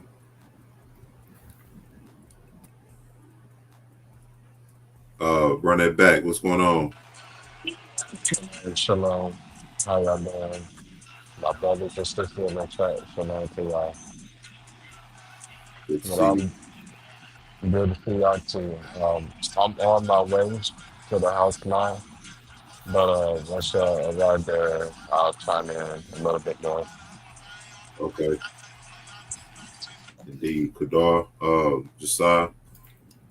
You know, this is proving the Babylonian system, y'all. Mystery Babylon. This is exactly what it's proving. That's crazy, man. Mystery Babylon, right? Yep. That yeah, that last kingdom. I see where they got everything from. It's Yeah. interesting. I would like you to, you know what you need to give me this right here. Yeah. We Yeah, this real through good. through this, we're understanding what worship really what really constitutes worship. Is it just going on a certain day? Is it, just a religious belief or praying or whatever, or is worship encompassed inside of your whole being, your day-to-day life, what you do day to day? Lifestyle. I say Yeah, it's a from lifestyle, bro. And real quick, Lifestyle. Yes, sir. What came to my mind was real quick, Deuteronomy 28, because you didn't serve God, your God, out of the joy of and goodness of your heart and great abundance, you will have to serve your enemies whom God will send against you. So it's like, because you didn't serve me happily, willingly, like, come on, bro. Like, yeah. you know what I mean? Like, how ungrateful. But, I digress. Yeah. It's crazy. Fair But this use. is a prime example of serving your enemies, though. This is a prime example. Exactly. What he said would happen. Now we're getting deep into seeing how this idol governs our day-to-day life. Right? Fair use. A prison disguised as reality. A system ruled not by freedom, but by repetition, decay, and forgetfulness. So why Saturn? Because nothing else fits the role so perfectly. Every aspect of it, its mythological history, astrological weight, physical structure, and symbolic presence, points to the same conclusion. Saturn doesn't merely represent the trap, it may be the trap, a wheel that spins without end, a cycle we're born into, die in, and return to, without ever remembering how we got here. If Saturn represents structure, law, and judgment, it's no surprise that his shadow stretches across the most sacred traditions of human history. The figure we've been following, this devouring god, this cosmic warden, didn't vanish as civilizations evolved. He adapted. And over time, his influence became more subtle, more symbolic, but no less powerful. So in other words, nothing, this deity, this idol, all it did from age to age, civilization to civilization, is transform. Right? And within each one of these systems, it has a way of operating within that system to cause this way of life. That's why the Most High said, when you get among these nations, you're gonna suffer, you're gonna be oppressed, you're gonna be a prey, you're gonna be for a spoil. Because even without us here, this is how they would live. This is how their systems would operate. I always say we are the X factor in these nations. We are giving these nations something to keep them from devouring themselves. As long as we are among these nations, they have us to to sort of bridle that, to keep them from destroying themselves. And real quick, look at their history. Look at European history, right? What are they known? They known for fighting each other, being at war with each other. Look at the Greeks and the Romans. They was always in conflict with each other. Look at the European nations now. Without us, you know, they probably, you know, the Most High's plan would probably already be fulfilled, you know, if it wasn't for us. Go ahead, bro. No, I was just gonna say, see, but the thing is, how do we not get credit for it? Instead, we get like the opposite. It's like, you know, we don't get no credit for that. We get treated like, you know, we the scum of the earth or something when we really the salt of the earth. So I'm like, that's just so, yeah. You ever been in a relationship and you treated the person good, but they treated you bad and try to act like, you know, you insignificant, then you leave them, and what's the first thing they do when you leave? I don't know. What was it? Oh, man, you ain't live life enough. I get where you're trying to go. I was trying to think of the right answer. I'm like, The first thing they do is they say it again. Hold on, wait. Say it again. Ask that again. I said, you know, you ever been in a relationship, you treated a person good, but they didn't treat you good. And when you got fed up and decided you was fed up, what did they do? They like gaslight you. It sort of humbles them in a way. Yeah, okay. And they try to like manipulate mind games and stuff like that. That's what these white people like. That's how they are with us. If as long as we hear, they can look at us and tell us that, but the day they see all Negroes packing up and leaving, best believe, where y'all going? What they gonna do? Why they leaving? What did Pharaoh do? Pharaoh like, wait, them niggas beyond the whatever river that was. What he do? He got his whole army and went after him. Yeah. Like why you didn't just let him go? Like it. Oh man, it's so deep. Like I tell people, it's the greatest story ever told. I couldn't have imagined this type of story. I just couldn't. Like for real. I'm like, what he say? His hidden ones, like he hid us amongst these nations, and he didn't say that his people would own every media company and own the NBA, own the NFL. No, he said that you would be a byword. You would be the lowest of the lowest. You would be a gazing stock. So that's like, it's so crazy, man. I'm like, people don't read or they don't believe. Listen, it has to be one or the other for the Israelites. We got to be on the bottom or on the top. It can't be both. Right. So if Israel's on the bottom, the nations is ruling. When Israel's on top, the nations are under by subjection. And I can only remember that happened with David and Solomon. Right. So it's either a head or a tail, right? He said if you come tonight to a city and they proclaim peace into it, then you should make every one of them tributaries, and they should serve thee. This ain't no damn equal field. Bro. You know what I'm saying? What's tributary, bro? Tributaries, you gotta pay us taxes, whatever you want to call it. Pay me. So it's like get down and lay down, then, right? Yeah. I don't know what's up with my headphones, but yeah, man. They when you look at the system of America, right? The economic system. I'm gonna just take these out. Y'all can hear me good, huh? Yeah. These. Yeah. Can you hear us? Yeah, I hear y'all. Yeah. But when you look at the economic system, right? You look at America, for instance. What is America trying to do? America is trying to impose their system, their politics, their way of education, their way of life on every nation, right? The sexual revolution movement, they trying to bring all that stuff to every nation.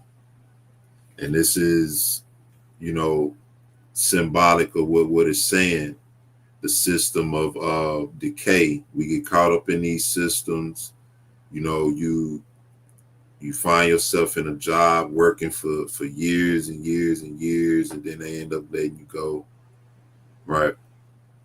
Or you stay there and you just find yourself in a perpetual cycle, you know, constantly being subject, not able to break free, to do nothing else, or to live free, you know. And that's the whole idea. And we see that that's happening all over the world now. What Babylon is doing and been doing is being implemented all over the world now. And that's the idea of this whole deity that they serve. You know, it's controlling your very existence. You know, when you work, each paycheck you get, you have to pay a tribute to this system through what's known as a tax. Mm-hmm. And it's already been established that income tax is not non-constitutional, right? It's not in the Constitution. That's crazy. Damn. Yeah, because that just go back to the Most High saying, "I'm gonna cause thee to serve thy enemies." I mean, you ain't getting out of that. Yeah. Say You ain't getting out of it. African nations just rejected their recent offer. Yeah, they not. I mean, and we seeing more and more of that because these nations understand you're not just bringing something, you know, that's innocent. You bringing your gods into our society. This is how you worship your gods. Mm-hmm.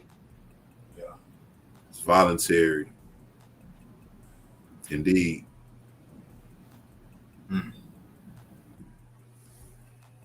So, who that? It says, run that back and say you need to connect your mic. Looked like he was on, but his microphone messed up. But fair use. Incan's evolved. He adapted. And over time, his influence became more subtle, more symbolic, but no less powerful. In Babylon, Saturn was worshipped in the form of Ninurta, a god of war, harvest, and discipline. Not a benevolent deity, but a strict enforcer of order. In ancient Egypt, his essence appeared in Osiris, not only as lord of the underworld, but as the final judge of the soul. And in Rome, Saturnus presided over a strange and unsettling celebration known as Saturnalia, a temporary suspension of the social order, where roles were reversed, slaves were treated as kings, and chaos reigned. But beneath the surface, it was a controlled chaos. And real quickly, not to interrupt, but long story short, this is what Christians seem to really struggle with. It's nothing new. So like Saturnalia, what is it today? It's some holiday. Speak up. We can't really hear you. Man, I don't know. Long story short, I was just saying that you know, like this is what Christians struggle with, and it's like, you know, the same thing he talking about Saturnalia. It's like what holiday is that Americans celebrate? I actually don't remember, but I'm just saying, like, whichever one it is, whether it's Valentine's, Christmas, you know, it's all God worship, and it's like they struggle so hard, or you know what? Rather, they don't struggle; they just hard headed. Yeah, but you see, it's showing you this idol in every civilization, in Babylon, in Egypt, in Rome, right? And Saturnalia was a festival that fell within the winter solstice. So the holiday season, as we would call it today, was reflective of their winter solstice, which was Saturnalia. It was something else, I forget, but that's where Christmas is derived from those festivals. That's Saturn worship, right? Hey, y'all notice that all this stuff ain't come up until after 70 AD. Yeah. Well, it became more prevalent. Yeah. And that's Right. a good point, bro. And tell me what the Christian dude that say he whooped you in Kadar, he was like, oh, Christmas not in the Bible because it's after Jesus. And he said some shit. I can't even remember what people be saying no more. But I'm just like, bro, what? Like, he was trying to justify that verse in Jeremiah and all kind of stuff, you know. Or you know what I mean. But Yeah, but it's the same. It's the same worship and practice. The scriptures tell us in Jeremiah, "Have a nation changed their God?" But he said, "My people have changed something that don't profit them." So Yeah. the nation's God is just different symbolism, but it's the same shit. Yeah. so real quick, why do y'all think Christians struggle so hard to actually see what's going on? I mean, it's kind of like It's, an open-ended. it's Yeah. because they in it. Mm. They in it. Yeah. I mean, to see that means you got to look at what you're doing. Right. And like I said, I struggled for a long time to say Me too. Christianity is a pagan religion. Yeah, I mean, it's a walk for sure, but they just not humble about it. They don't want to, admit nothing or be open. But I get it, though. It could be a scary thing, I guess. Maybe that's why they don't. If you a 70-year-old Christian, you don't want to know nothing else. Like, hey, me and Kadar was talking to Josiah dad and stuff one day. Hey, that joker was funny. He was like, in the beginning, it was good and it was evil. he said that shit like 10 times. I was like, okay, and what? Like, what happened after that? But it's kind of hard to teach an old dog new tricks to a degree. But if you got the spirit of the Most High, it ain't no excuse, because it's even older people that know that they Israelites and stuff like that. So it really ain't no excuse, Yeah. But that's because a lot of older people don't want to. You got to humble yourself to say, "I was lied to. I don't know nothing," and then you got to relearn yourself. How many older cats are actually willing to do that? And they don't help by us being the youngest. I'm the baby in my family, Josiah the baby. A lot of babies in the family is the ones waking up. I can't say for every last case. And I think that's a big part. They don't want to look at us like we don't know what we're talking about. But behind closed doors, they know we know the truth. That's common, though. Look at David. Look at David. Look at Solomon. The Most High definitely seen this work like that. Not in every case. They probably over there. You say what? They probably over there be like, I know people, let me talk to us Kadar, they be like, I can't stand that damn Kadar and that damn Josiah. They know every damn thing. You know what I'm saying? Boy, hey, bro, your pops was like, in the beginning, it was good and it was evil. It was good and it was evil. I said, oh man, what you trying to tell me? What the hell you talking about? I ain't gonna worry with you on that shit. I ain't know. Bro, he said it about 30 minutes. Kadar. In the beginning, How you know I got a damn agenda? I said, what happened after good and evil? Hey, your pop's better than Cliff, though. At least he's sincere. Oh, yeah. Cliff lie on purpose. And we got a lot of that in Israel. My pops really believe that, though. Yeah. Yeah, he really believe Cliff lie on purpose. And it's like we see Christians, right, Islam and Judaism all worshiping the same deity, right? Mm-hmm. A false god narratives, right? Now you come into the truth and you turn around and still do it. Nah, I don't know what else to tell you. Believe it or not. I mean, it is Real real. quick.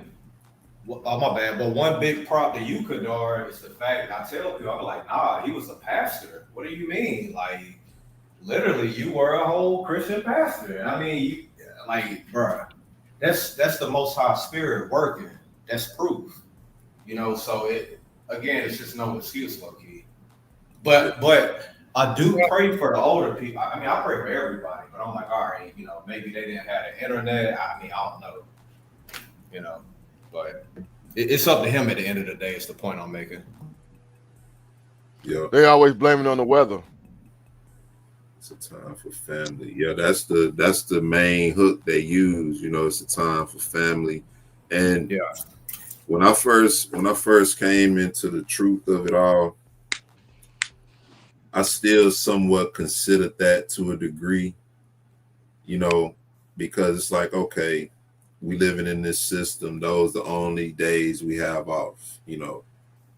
But then it's like moving forward, you realize, okay, that's not really an excuse, you know, to say it's for family, you know, because if it's for family, why not do something different? You know, if it's just for family, those days are designated. You see what I'm saying? That's why in Jubilees, the Most High was specific. He said, you're going to call an abominable day the day of testimony. You understand? And an unclean day, you know, a day of worship. mm-hmm. That's exactly the stuff that we doing. The Most High is particular to the point where you can't say, well, it's just for family, because if we feel like we have to put our family above doing what the Most High said do, then that makes us not worthy of the Most High. You know what? That's when that hate. That's when you're supposed to actually hate your mother, your father for his name's sake. But if it was in the Old Testament, we was under the law. They actually tell you to kill them.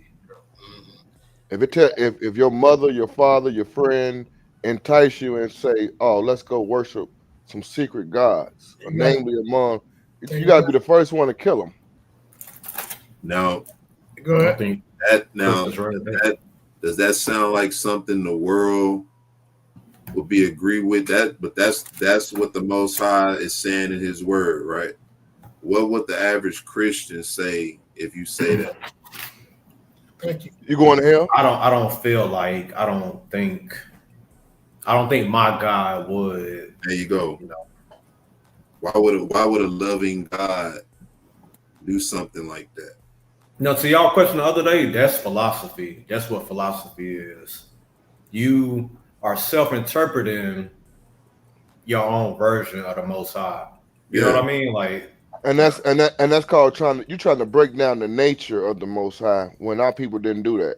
We ain't seen no similar to or nothing like that. The Most High told us to do this, or this gonna happen to your ass.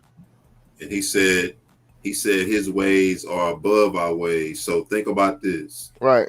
You love everybody, but the Most High only love one people. yeah. Right? How can you do anything greater than the Most High?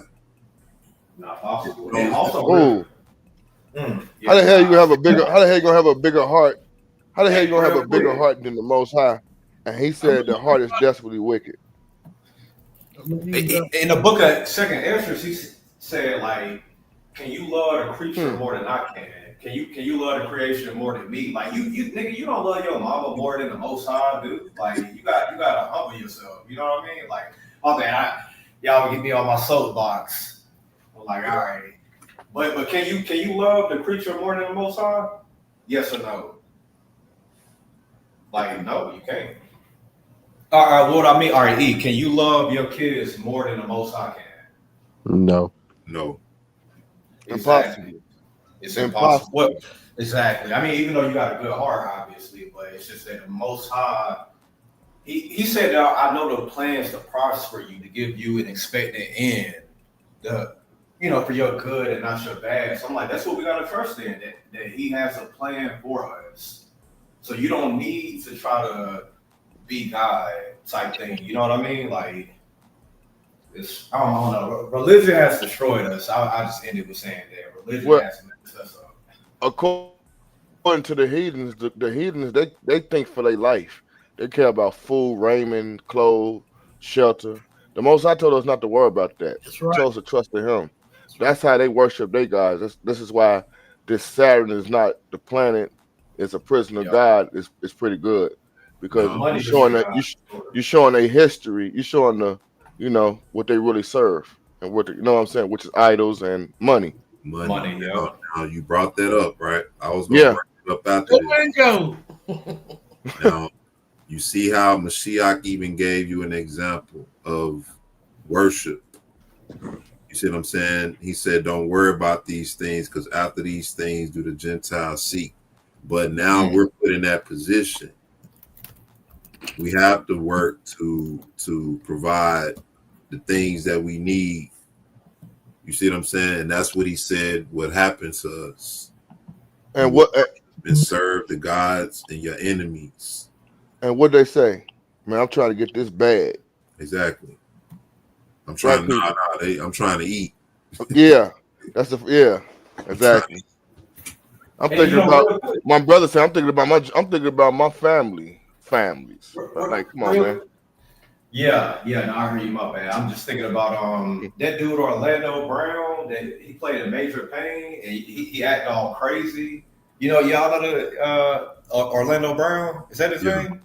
Yeah. But anyways, he was like grapes and apples, things that God gave us for free. And I was like, yo, that's some real shit. I ain't gonna lie. Like, even though you're a little bugged out, I'm like, he was telling the truth though. Like, in this beast system, you paying for dirty water, you paying for sewer water probably, you paying for stuff that grow out of the ground. Like, everything that heathen does is like the opposite of the Most High. Like, you killing the ocean, you killing the earth, you killing the air. Like, you know what I mean? Like, so it's pretty much perverting everything the Most High made. For instance, the rainbow. Sirach told us that all these things, the wicked turn into evil. All the things that for a man's life, wheat, iron, the things that's necessary for a man's life. The wicked, they turn that into evil, meaning they charge you for it. They pollute it. They told us we got a letter in the mail the other day talking about that our water's contaminated. I don't give a damn. Damn. Yep. What am I supposed to do? So still gotta wash up. You know what I'm saying? What am I supposed to do? Yep. Exactly.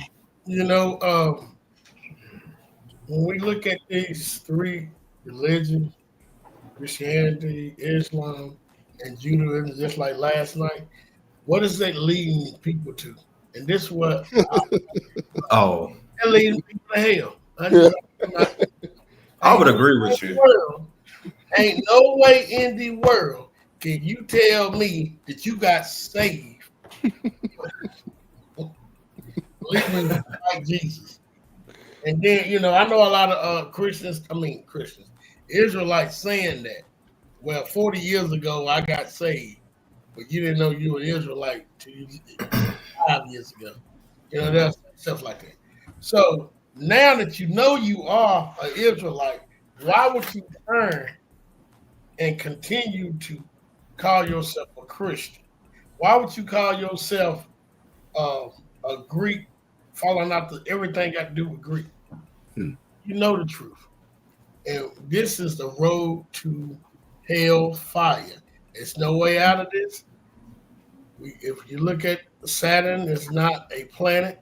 It's a prison of what? Souls. So what is Hashatan's plan, right? We know what the Most High's plan for Israel. To all Israel to say, Hashatan's plan is what? To destroy Israel. To be destroyed. Yeah. Yeah. Agreed. What it say about about Babylon, right? It said Babylon. I'm gonna just read this. I think it's Revelations 18. I'm gonna just read this real quick.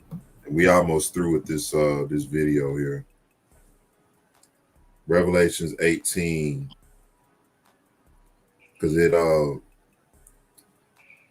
it said Saturn is a prison, right, for the souls of men. It says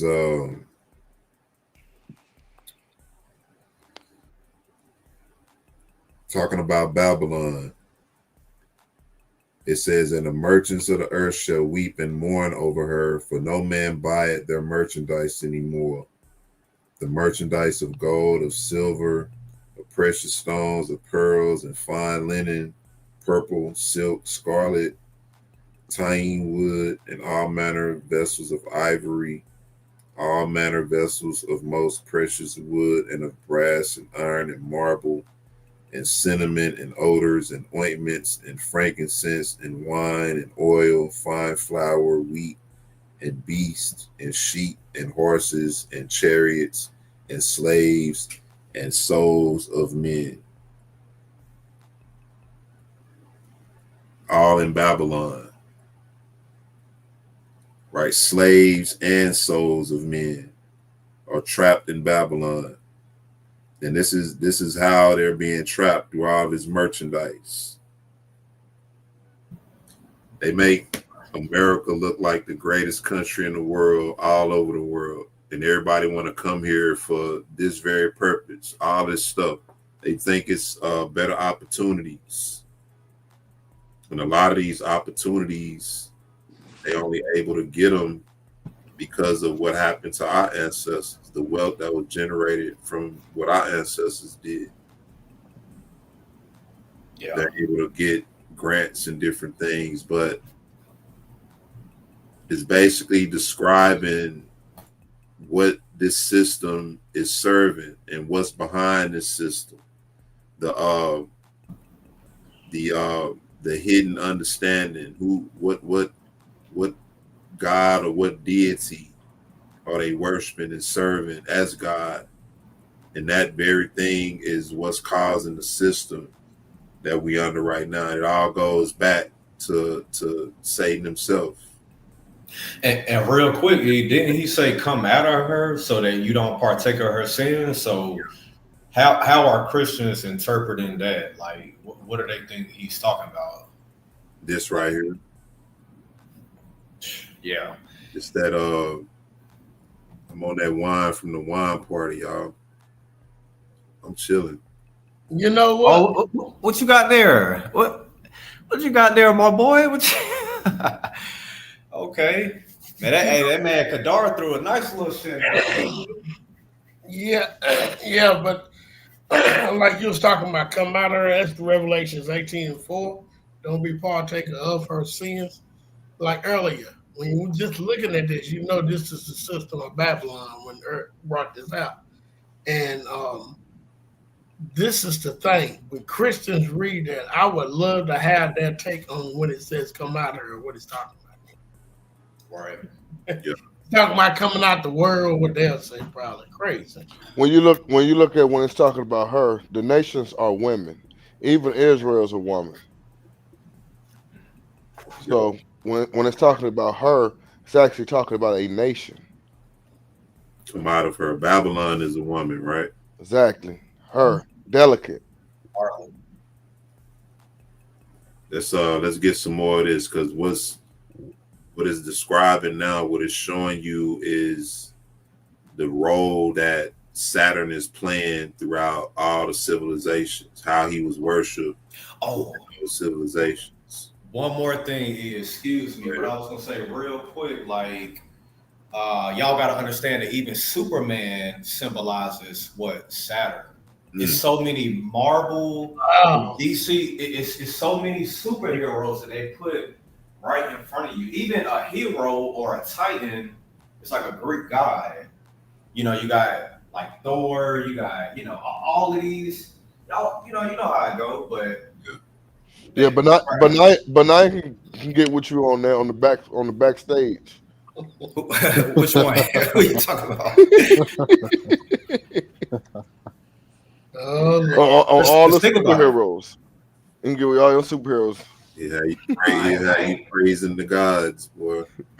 Nah, no thanks. They ain't got us nowhere. Praise the gods. They ain't gonna fight the Messiah. Think about it. He from Krypton, and when you look at the whole story, it actually make a lot of sense. Some remote planet, like they. So to your point, E, Hollywood and the elite, they are occultists. So they are attuned to crafting something in front of the average Joe. The average Joe don't know like what he looking at, right?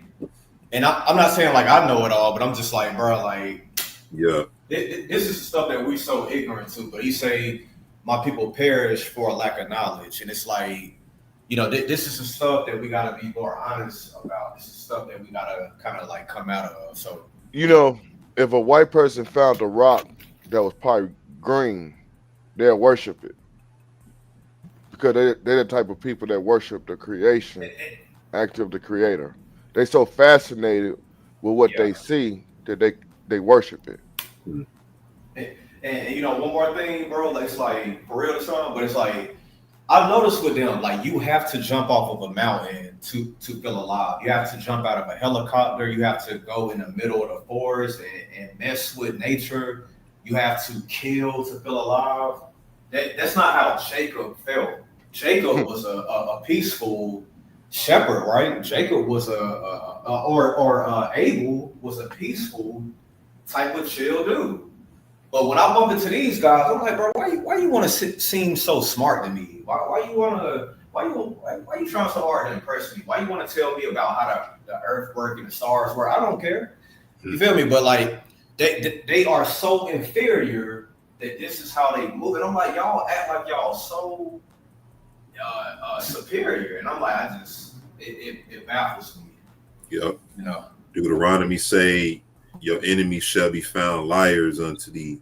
So everything they think they know is just them, expressing, what can a nigga tell me? That's their mentality. What can a nigga tell me? Even when they know you right, they all they do is get mad, get offended. But that's because you subjected to them. That's like I said. Why the hell can a slave? What can a slave tell her? I'm ruling over you. You don't own nothing here. Yeah, that's why it kills me when people try to run to that Isaiah 49 talking about we supposed to be a light to them. Well, they're gonna be a light. You ain't in position to be a light. Right. Let's finish this up. A light you supposed to put in the sky, not damn there underneath the ground. How the hell people gonna see on the bottom? The only time we're gonna be a light to them is when they see the light shine on us. That's the only time. When we light their ass up. And that's not good for them. That's actually not good for them either. Yeah. They're gonna be in darkness. Fair use. Ritualized, scheduled, and always followed by the restoration of social order. In ancient Egypt, his essence appeared in Osiris, not only as lord of the underworld, but as the final judge of the soul. And in Rome, Saturnus presided over a strange and unsettling celebration known as Saturnalia, a temporary suspension of the social order, where roles were reversed, slaves were treated as kings, and chaos reigned. But beneath the surface, it was a controlled chaos, ritualized, scheduled, and always followed by the restoration of strict order. Even in its moments of madness, Saturn ruled. What if you can create your own website?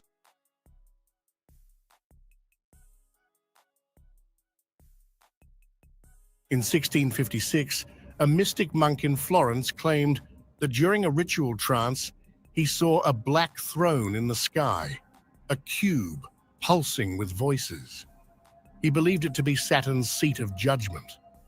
For writing about this vision, his work was seized by the Inquisition, and he was never heard from again. Vision, black, thick monk, and always followed by the restoration of strict order. Even in its moments of madness, Saturn ruled. In 1656, a mystic monk in Florence claimed that during In 1656, a mystic monk in Florence claimed that during a ritual trance, he saw a black throne appear in the heavens. Once again, this goes back to Satan telling Peter that he would appear before monks in solitary places, secluded places, right? A ritual trance. When you do these kind of things, you have to be in separate places, in separate quarters. That's why you see now they're revealing that a lot of this stuff goes on inside of these executive buildings. You know, these large corporations, they have people at the top doing rituals so that, you know, the people, they could have power and manipulation over the people. They do it in the music industry. You see what I'm saying? So that's why I say a lot of these corporations we work for, we don't really understand what's going on at the top, the tip top. Who's in control of these organizations and what they into. You know, what have they bought into to get to the position that they have? You know what I'm saying? And what do they have to do to maintain that this company will perform at this level? You know, I seen a thing where it was talking about the Freemasonry and different people at the top, how they had these meetings in certain places in England. And in these meetings, they meet with certain people who, you know, they think are deities. And they negotiate with these people to get what they have, you know what I'm saying? So that kind of stuff. It's not far-fetched for me to believe that these things is happening. But we see an example right here of in a ritual trance, you know, having a vision. These are the types of visions they have, you know. Whereas when we read our scriptures and our forefathers and foremothers had visions, who appeared before them to convey the messages of the Most High. We see that these was holy angels and spirits of the Most High who appeared before them. But who is this in a black cube and a black throne? And it's gonna also break down that the same black cube, the cobblestone cube, and the dimensions of the cube, right, within the symbol that we see a lot of our people dealing with today. Fair use. During a ritual trance, he saw a black throne in the sky, a cube pulsing with voices. He believed it to be Saturn's seat of judgment. For writing about this vision, his work was seized by the Inquisition, and he was never heard from again. But these were not isolated cults. Saturn's archetype didn't fade with the fall of empires. It migrated into the very heart of monotheistic religions. In Judaism, Saturn still governs the Sabbath, Shabbat, the seventh day, a day not of joy, but of cessation, a divine pause observed with discipline and structure. It is the day of Saturn, the day of restriction, of holding back. In Islam,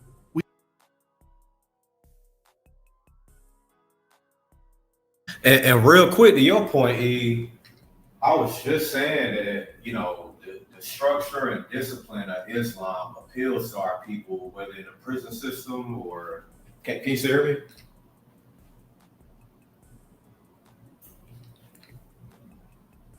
Oh, say it again, bro. Oh dang! Oh no, I was just saying that. To your point, I was saying that Islam appeals to our people in a lot of ways for whatever reason. But like you showing us here that that's nothing but of the devil, you know. But like how many of our people will be scared to dive into that? Like, what is that cube? And you know, you know what I mean? It's like they think it's a good thing, but it's really right from the devil, like you said. Yeah. Now, notice it said in Judaism, Saturn governs the Sabbath,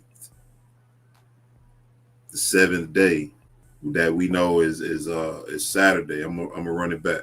Isolated cults. Saturn's archetype didn't fade with the fall of empires. It migrated into the very heart of monotheistic religions. In Judaism, Saturn still governs the Sabbath, Shabbat, the seventh day, a day not of joy, but of cessation, a divine pause, observed with discipline and structure. It is the day of Saturn, the day of restriction, of holding back.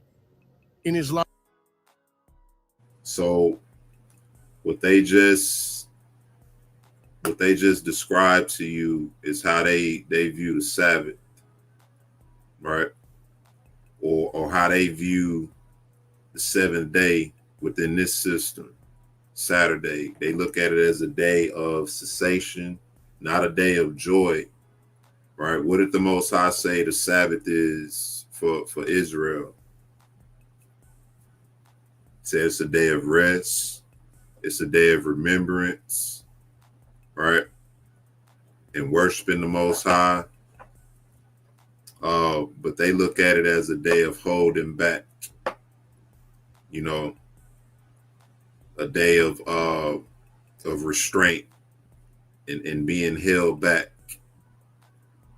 When you look at Rome, for instance, they looked at the Sabbath as a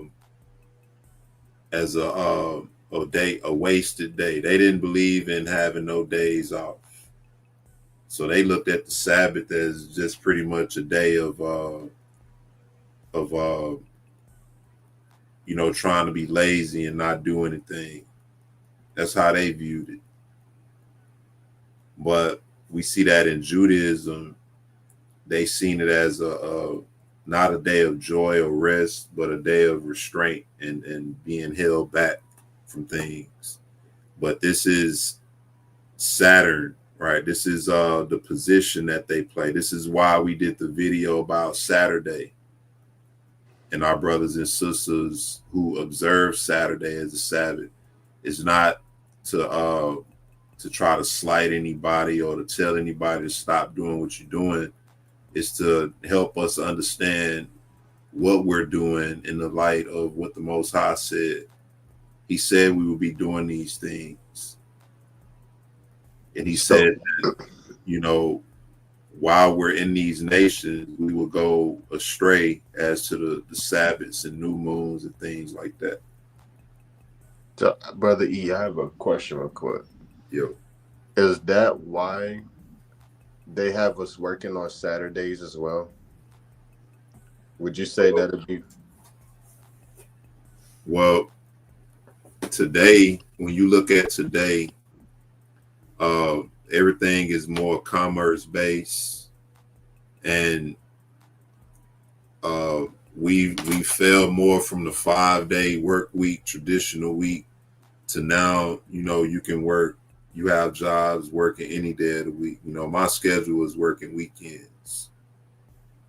You understand? So yeah, it's just about what you able to get into now. You know, most people who say they keep the Sabbath are just in a convenient position because their job let them off on that day.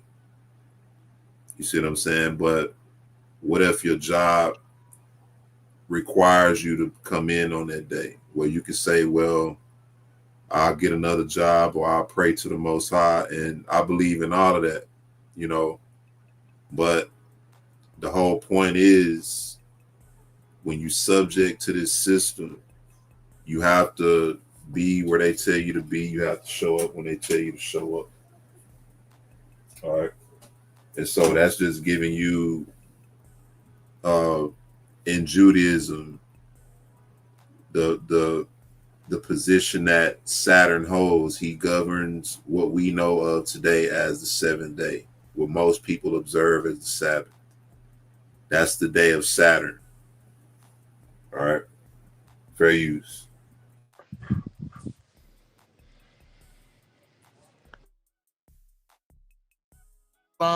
We see his pause, observed with discipline and structure. It is the day of Saturn, the day of restriction, of holding back. In Islam, we see his geometry encoded in the Kaaba, a perfect black cube, the focal point of pilgrimage for millions. The faithful circle it again and again, mimicking the orbital motion that echoes Saturn's own rings. And in Christianity, so they told us that the Kaaba stone, that Abraham built it, but we see that within Islam, this stone symbolizes Saturn. This is Saturn's position within Islam, the Kaaba stone. And it talked about the pilgrimage and how people circle it, right? Because really what this stone is, like we see that it's a square box structure, a cube structure, right? But when you break down a cube into its smallest dimension, it symbolizes a six-pointed star. Y'all comment on that real quick. Let me check something.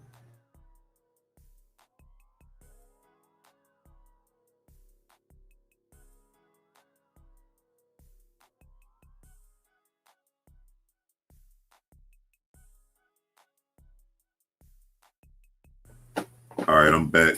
But when you break down a cube to its lowest dimension, it symbolizes a six-pointed star. And that's what when you're looking at a six-pointed star, you're basically looking at a cube that's, you know, broken down into as many dimensions. And that's why you see within this Kaaba stone, right? You see the stone, but then the people walk around it the same way the orbit around the star Saturn, because a planet is really a star, a wandering star. They call them planets, but they wandering stars. And so that's what all this is symbolic of. When you show up here once a year, you walk around it, and it symbolizes the custom of the star. This being the star. So that's this place that Saturn holds within Islam. Now it's going to go into Christianity. That echoes Saturn's own rings. And in Christianity, in the Kaaba, a perfect black cube, the focal point of pilgrimage for millions. The faithful circle it again and again, mimicking the orbital motion that echoes Saturn's own rings. And in Christianity, Saturn's signature appears in ritual garments, the black robes worn by judges, priests, and even scholars, a symbolic reflection of his dominion over law, hierarchy, and tradition. Then there's the geometry. I just peeped that. So when you see the pastor up there in the black robes with the little thing in the middle, right? All that's symbolic of Saturn worship, priest of Saturn. You see what I'm saying? Yeah. The judges in the judicial system, priest of Saturn, and they mention them both together because when you go to court, what do they make you do before you testify? What do they try to make you do? They try to Put your hands on the Bible. So all these things are in conjunction, all under one deity, one idol. Christianity, Islam, and Judaism. Go ahead. I like to hear what I say about Christianity. It's good. Appears in ritual garment, the focal point of pilgrimage for millions. The faithful circle it again and again, mimicking the orbital motion that echoes Saturn's own rings. And in Christianity, Saturn's signature appears in ritual garments, the black robes worn by judges, priests, and even scholars, a symbolic reflection of his dominion over law, hierarchy, and tradition. So all your priests, your bishops, Catholic priests and your church bishops, right? They all eventually have to come under the leadership of the Pope in the Catholic Church, right? Even a lot of them that claim Protestant, they still under the authority of the Catholic Church. Even Islam. Huh? Even Islam. Yeah, Islam and Catholicism is tied together. Yep. They all tied together. Christianity, Islam, and Judaism. All one. Then there's the geometry. At Saturn's North Pole, astronomers discovered something that should not exist. A six-sided storm, a hexagon, vast, stable, and strangely perfect. This isn't poetic metaphor, it's observable, measurable reality. That same hexagon, when flattened and mirrored, becomes the six-pointed star, the hexagram, the Star of David, the Seal of Solomon, a powerful and ancient symbol used in esoteric traditions to bind, to contain, to seal. Occultists refer to it as the Black Star, and when rendered in 3 dimensions, the hexagon transforms into a cube. So when you see people wearing a 6-pointed star, right, it's just telling you that when you break that down into 3 dimensions, you end up with a cube, which is why you see people within Saturn worship wearing the 6-pointed star. They tell you that's the Star of David, right? Or the Seal of Solomon, right? And if you look up different occult symbols, you see that symbol is prevalent within occultism. But you see a lot of our brothers claiming to be Israelites today wearing that same symbol. And it's because, like I mentioned before, what a lot of our people believe they're doing in truth is really mimicking the very people who stole our identity. The people who stole our identity, our people have mistakenly thought or believed that the Most High allowed them to keep our heritage. They didn't steal the heritage. They tried to mimic it. They stole our identity and they tried to mimic the heritage. When the Most High caused Israel to be separated from the heritage, that was pretty much the end of it until the Most High restores it. The Most High, that heritage is a divine heritage given to the people directly from the Most High. No other nation lived that heritage. So you mean to tell me that land over there is actually Jerusalem? They would have been kicked out of there, like us.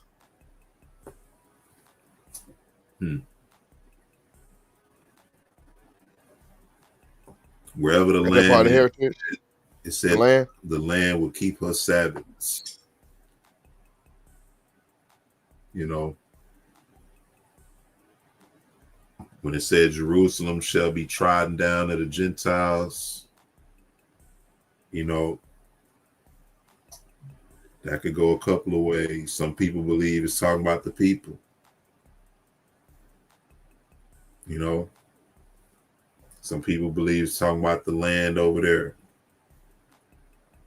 In any case, we know that what our people today are doing religiously is really mimicking the people who stole our identity. They stole our identity and they counterfeited our heritage. And what we're doing is we're now operating within the counterfeit, thinking that we're keeping our heritage, and we're really not. The Most High is allowing it for this time. Just like I told you, he's operating in many ways and in many facets. It's like these religions. Treat them like they institutions. Learn what you need to learn, then move on. You see what I'm saying? If you're a part of a camp, an Israelite camp, get what you need to get out of that organization. Right? But we see that the 6-pointed star broken down into 3 dimensions turns out to be a cube. So when you see people telling you that the 6-pointed star is the Star of David, it's David's signature, right? You know now that that's not accurate. That's not true. The 6-pointed star is an occult symbol. All right. That can be translated into all other false religions in some way, form, or fashion. In Islam, it's the cube.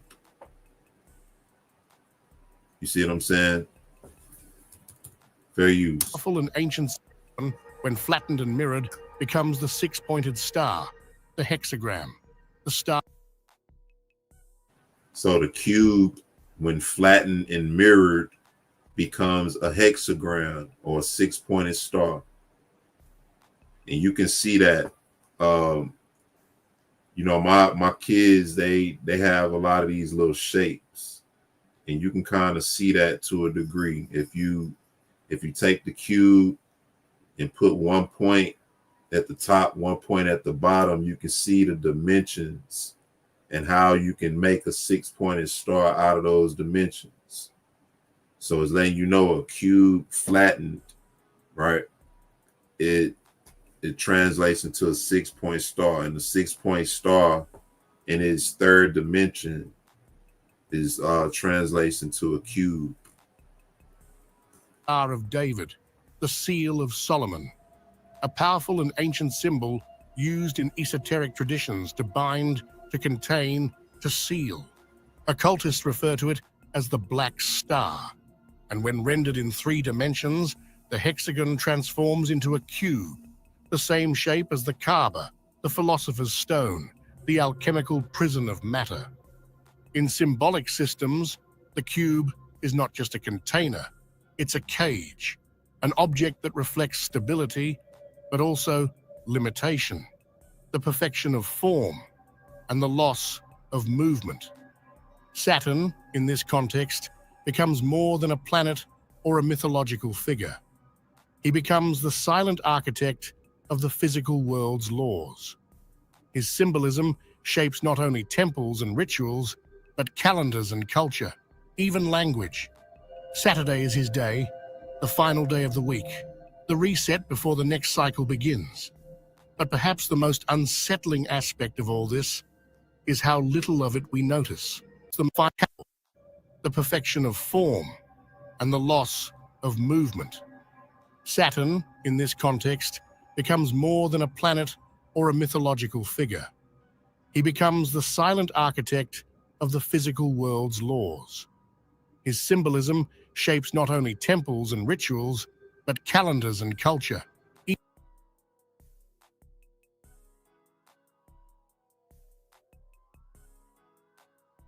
said he becomes the silent architect of all the world's laws.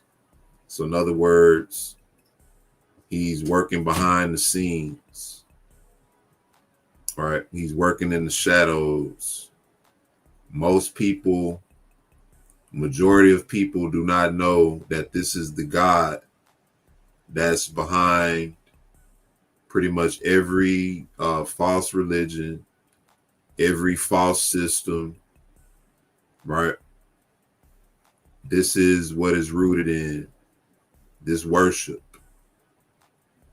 How we're the system of control, you know, how we vote, how we go grocery shopping, how we interact from day to day, by the means that we interact is all controlled by this system, this deity.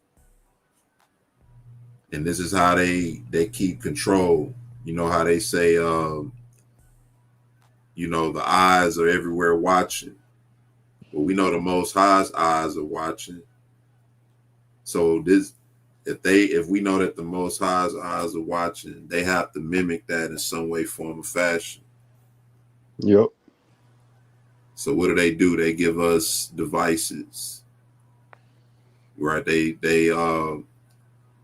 monitor us in public places, facial recognition, and all these different things. It's all a means of how the system operates, how we're being controlled, and how we've been deceived into worshiping the idols of this system. Any thoughts, bro? I had something and then I forgot, but I will mention it in the at the end of the live. Okay, it's almost through. Okay. Even language. Saturday is his day, the final day of the week. Notice it says Saturday is his day. So the God that controls this system, it says Saturday is his day, the final day of the week. In some parts of the world right now, in some countries right now, Saturday is the first day of the week. And what's the Jewish Sabbath day again? It's Saturday. Okay.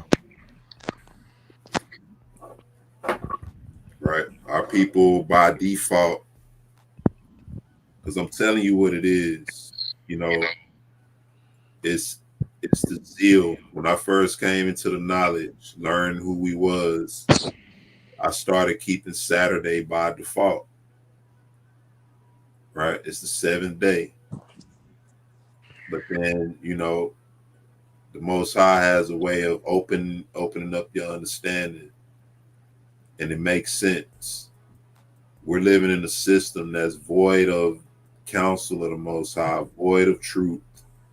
Why would we believe, and how can we prove that this system is in alignment with what the Most High did from the time of creation?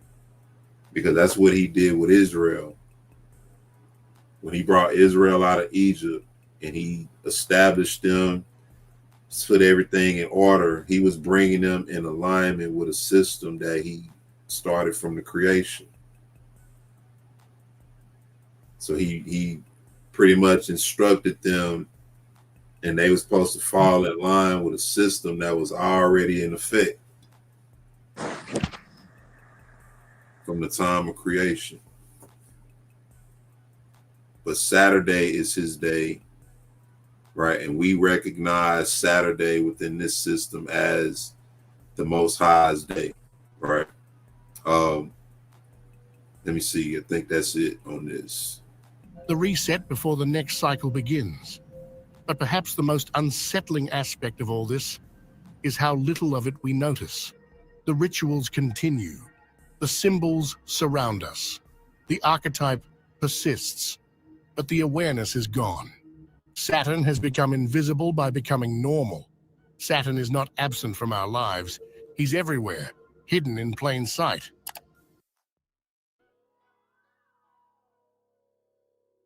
So that was the end of what I wanted to deal with. So it's basically telling you that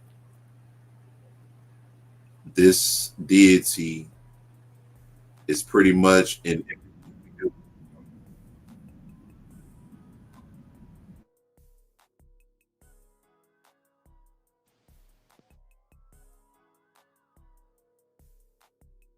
All right, my fault. I don't know if y'all heard that, but it's just pretty much letting you know that this idol, this deity, is pretty much over at every aspect of our life in ways that we don't even realize. Most people don't realize it.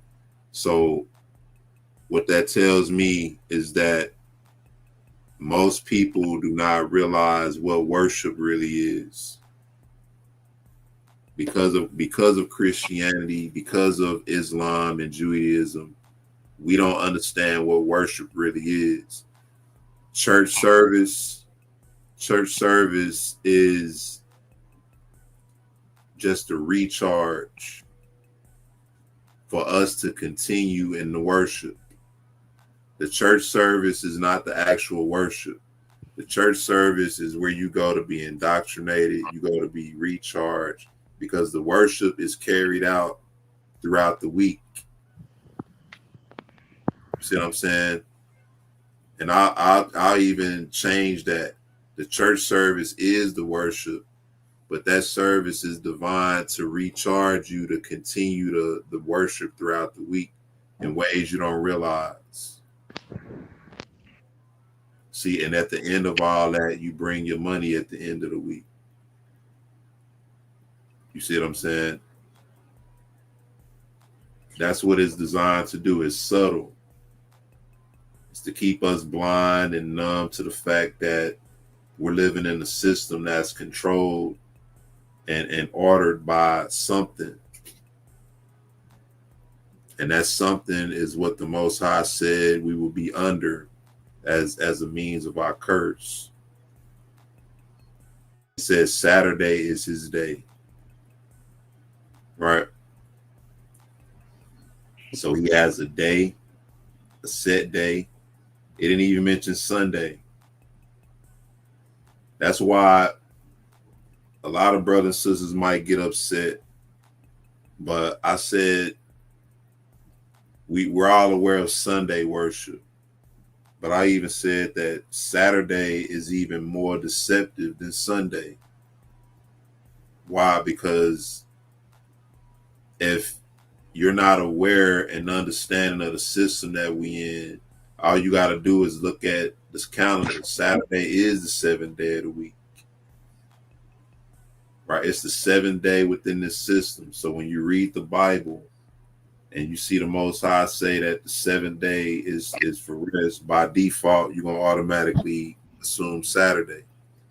And what did it say? What did it say the fourth beast would do? He would think to change times, the laws, and Yeah. So this is just to make us aware, all right, of what we dealing with. When you go to church service on Sunday, I know you feel like the Most High know your heart, but understand what you're doing. You see what I'm saying? When you go to the mosque, understand what you're doing. When you go to the synagogue, understand what you're doing. Understand who you're serving.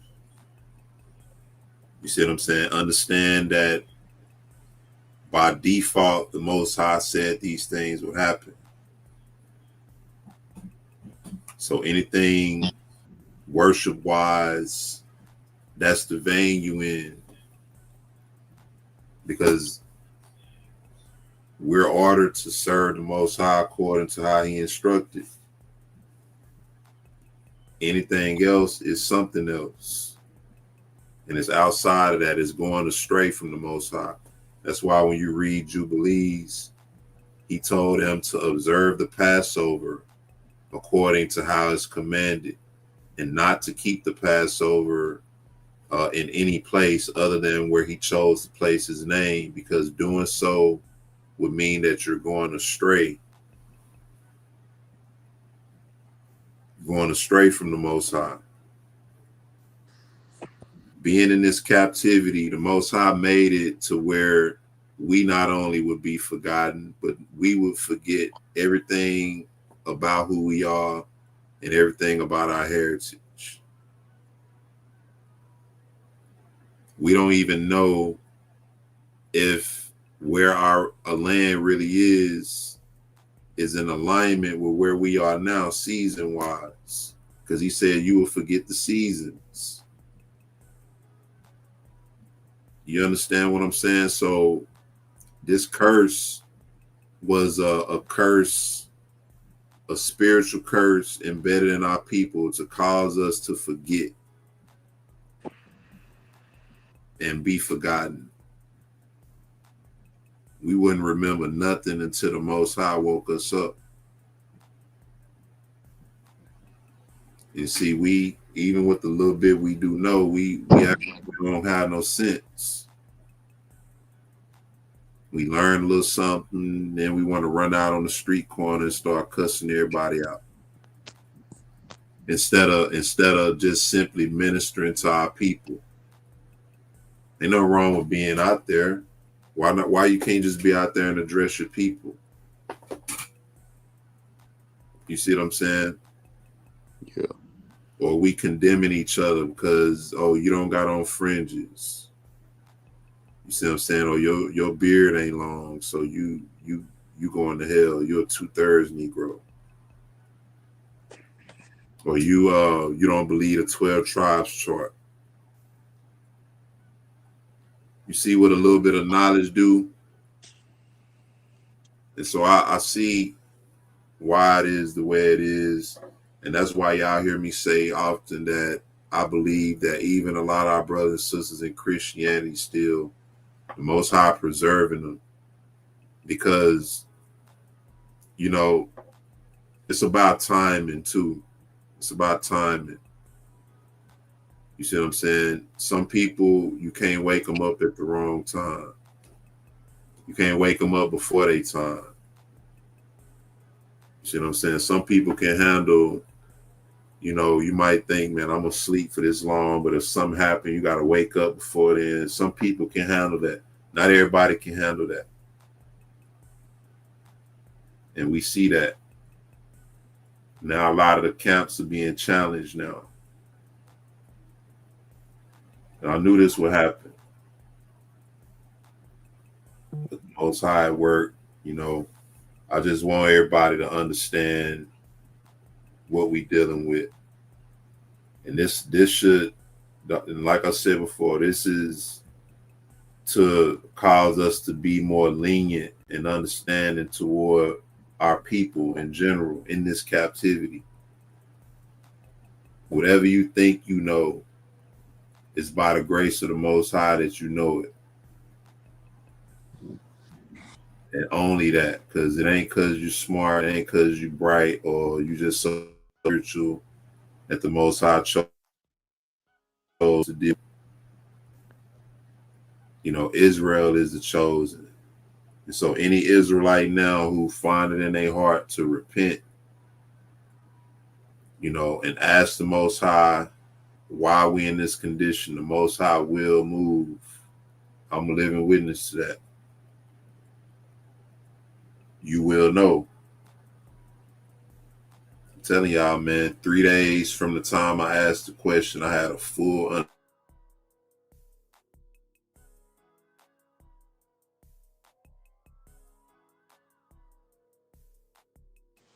Your sound cut off.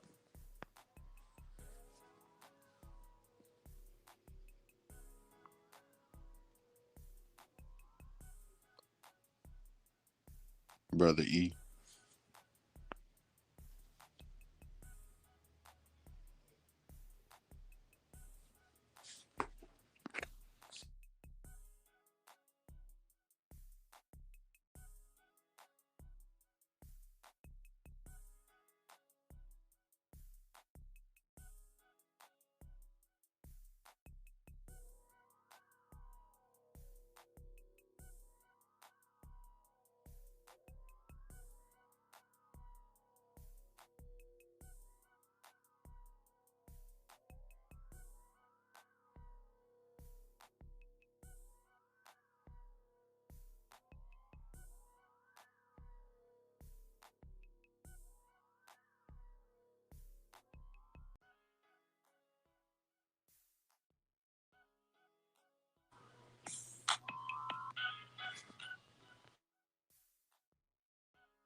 My bad. Can y'all hear me? Yeah, I can hear you now. I just got My bad. Can y'all hear me? something happened with my computer. It just reset all of a sudden. I don't know. But in any case, man, you know, I just wanted to put that out there. hopefully, people who have the wherewithal to hear can apply this and understand, where we're coming from. All the Abrahamic religions stem from one form of worship, and they all tied to one deity, that's had hidden himself in different ways within each of these religions. And so anything worship wise, like I said, you find yourself doing, question it. You see what I'm saying? And question the whole aspect of it, the day, the reasoning, and like I said, man, this just to help our people, don't get discouraged in the awakening. Whatever days we can fellowship and meet up on, take advantage of those days, because the Most High did say we will be waking up. You understand? So definitely take advantage of that, but be aware, be mindful. What's going on. When the Most High says something, what is he really saying? Because he does things in simplicity. Right. And that's one thing Christianity and all the religions kept us away from simplicity. The simplicity of salvation, redemption, who Christ came to die for, all that, we've been given a Christian understanding. But by the grace of the Most High, we finding out that these things ain't true, and we opening up to the truth. And hopefully, brothers and sisters can see this is true. Y'all got anything? I just want to say one thing about like how you mentioned earlier, how the different ways that they monitor you, like through phones, even calls and all that. But yeah, but it's a wonderful time that we're living in, because we're seeing these prophecies unfold and Yah's judgment is pouring out. But it's also sad, and I pray, and I still pray that all of us will like wake up to this. And I personally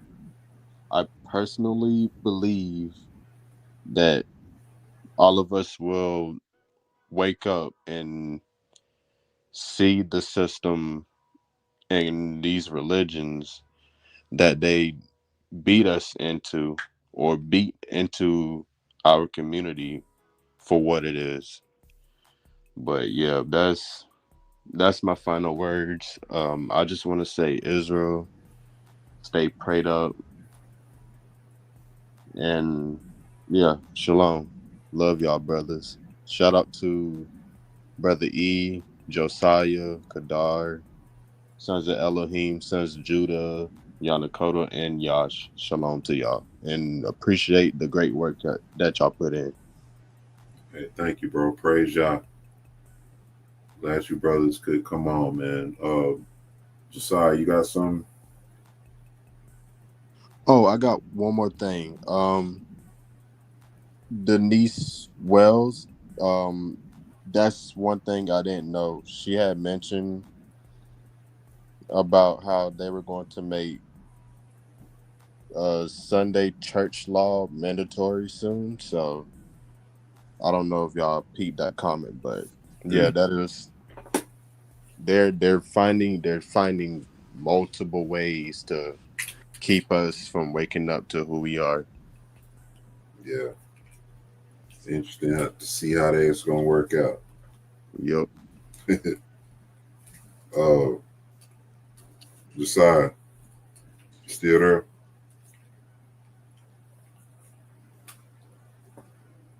Yeah, it is late, man. It's almost going on midnight in some places, but it's going on 11 p.m. I definitely appreciate y'all, fellowship and spending the time. Go ahead and subscribe to both the channels if you haven't already. Who is that? The t-shirts with Sister Kimberly. Let me see. I think I have her email. But what I'll do on the next live, I'll post it. I'll post the email, and that way everybody who interested in the t-shirt can reach out to her. Remember, as far as the shipping and handling, I think she's saying that for those who order a shirt, you have to cover your own shipping and handling. So just be mindful of that. Who else? Shout out to the brothers, man. Brother Kadar, Brother Yash, Son Judah, Yanakota, Negroes only. Shout out to all them brothers, man. Who else? Trying to make sure I cover everything. But that's about it on that. I want to do another live. On the next one, I want to deal with another critique of salvation being for Israel only. And in this video, it's going to really deal with the scriptures and the talking points that Christians use to justify the error in their belief. So I really want to look at them scriptures, show what those scriptures are trying to convey based on Old Testament leading up to New Testament, which is how we should be dealing with the record anyway. So that'll help a lot of people, I think, especially people now who trying to come into it, may have questions. That's part of waking up, having questions. And so I just want to make sure we on this end are equipped and efficient enough to deal with questions and concerns people may have to the best of our ability. But it's only to help. It's only to help. We only your brothers in the truth. Where we can help, we will. So that's that. Check out trueebry.com too. Trueebry.com. Want to thank y'all in advance for that. On that note, I'm going to go ahead and shut down. I'm going to give all praises to Yah Almighty, the Elohim, the King of Israel. Shalom to you, brothers and sisters, once again. May the Most High continue to be with us. Be safe. See y'all on the next one. Shalom. Shalom.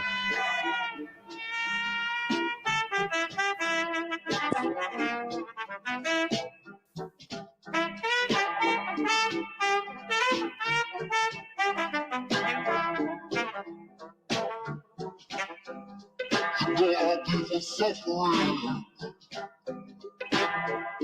They're looking for something to look at too. They're looking for a change. Come on.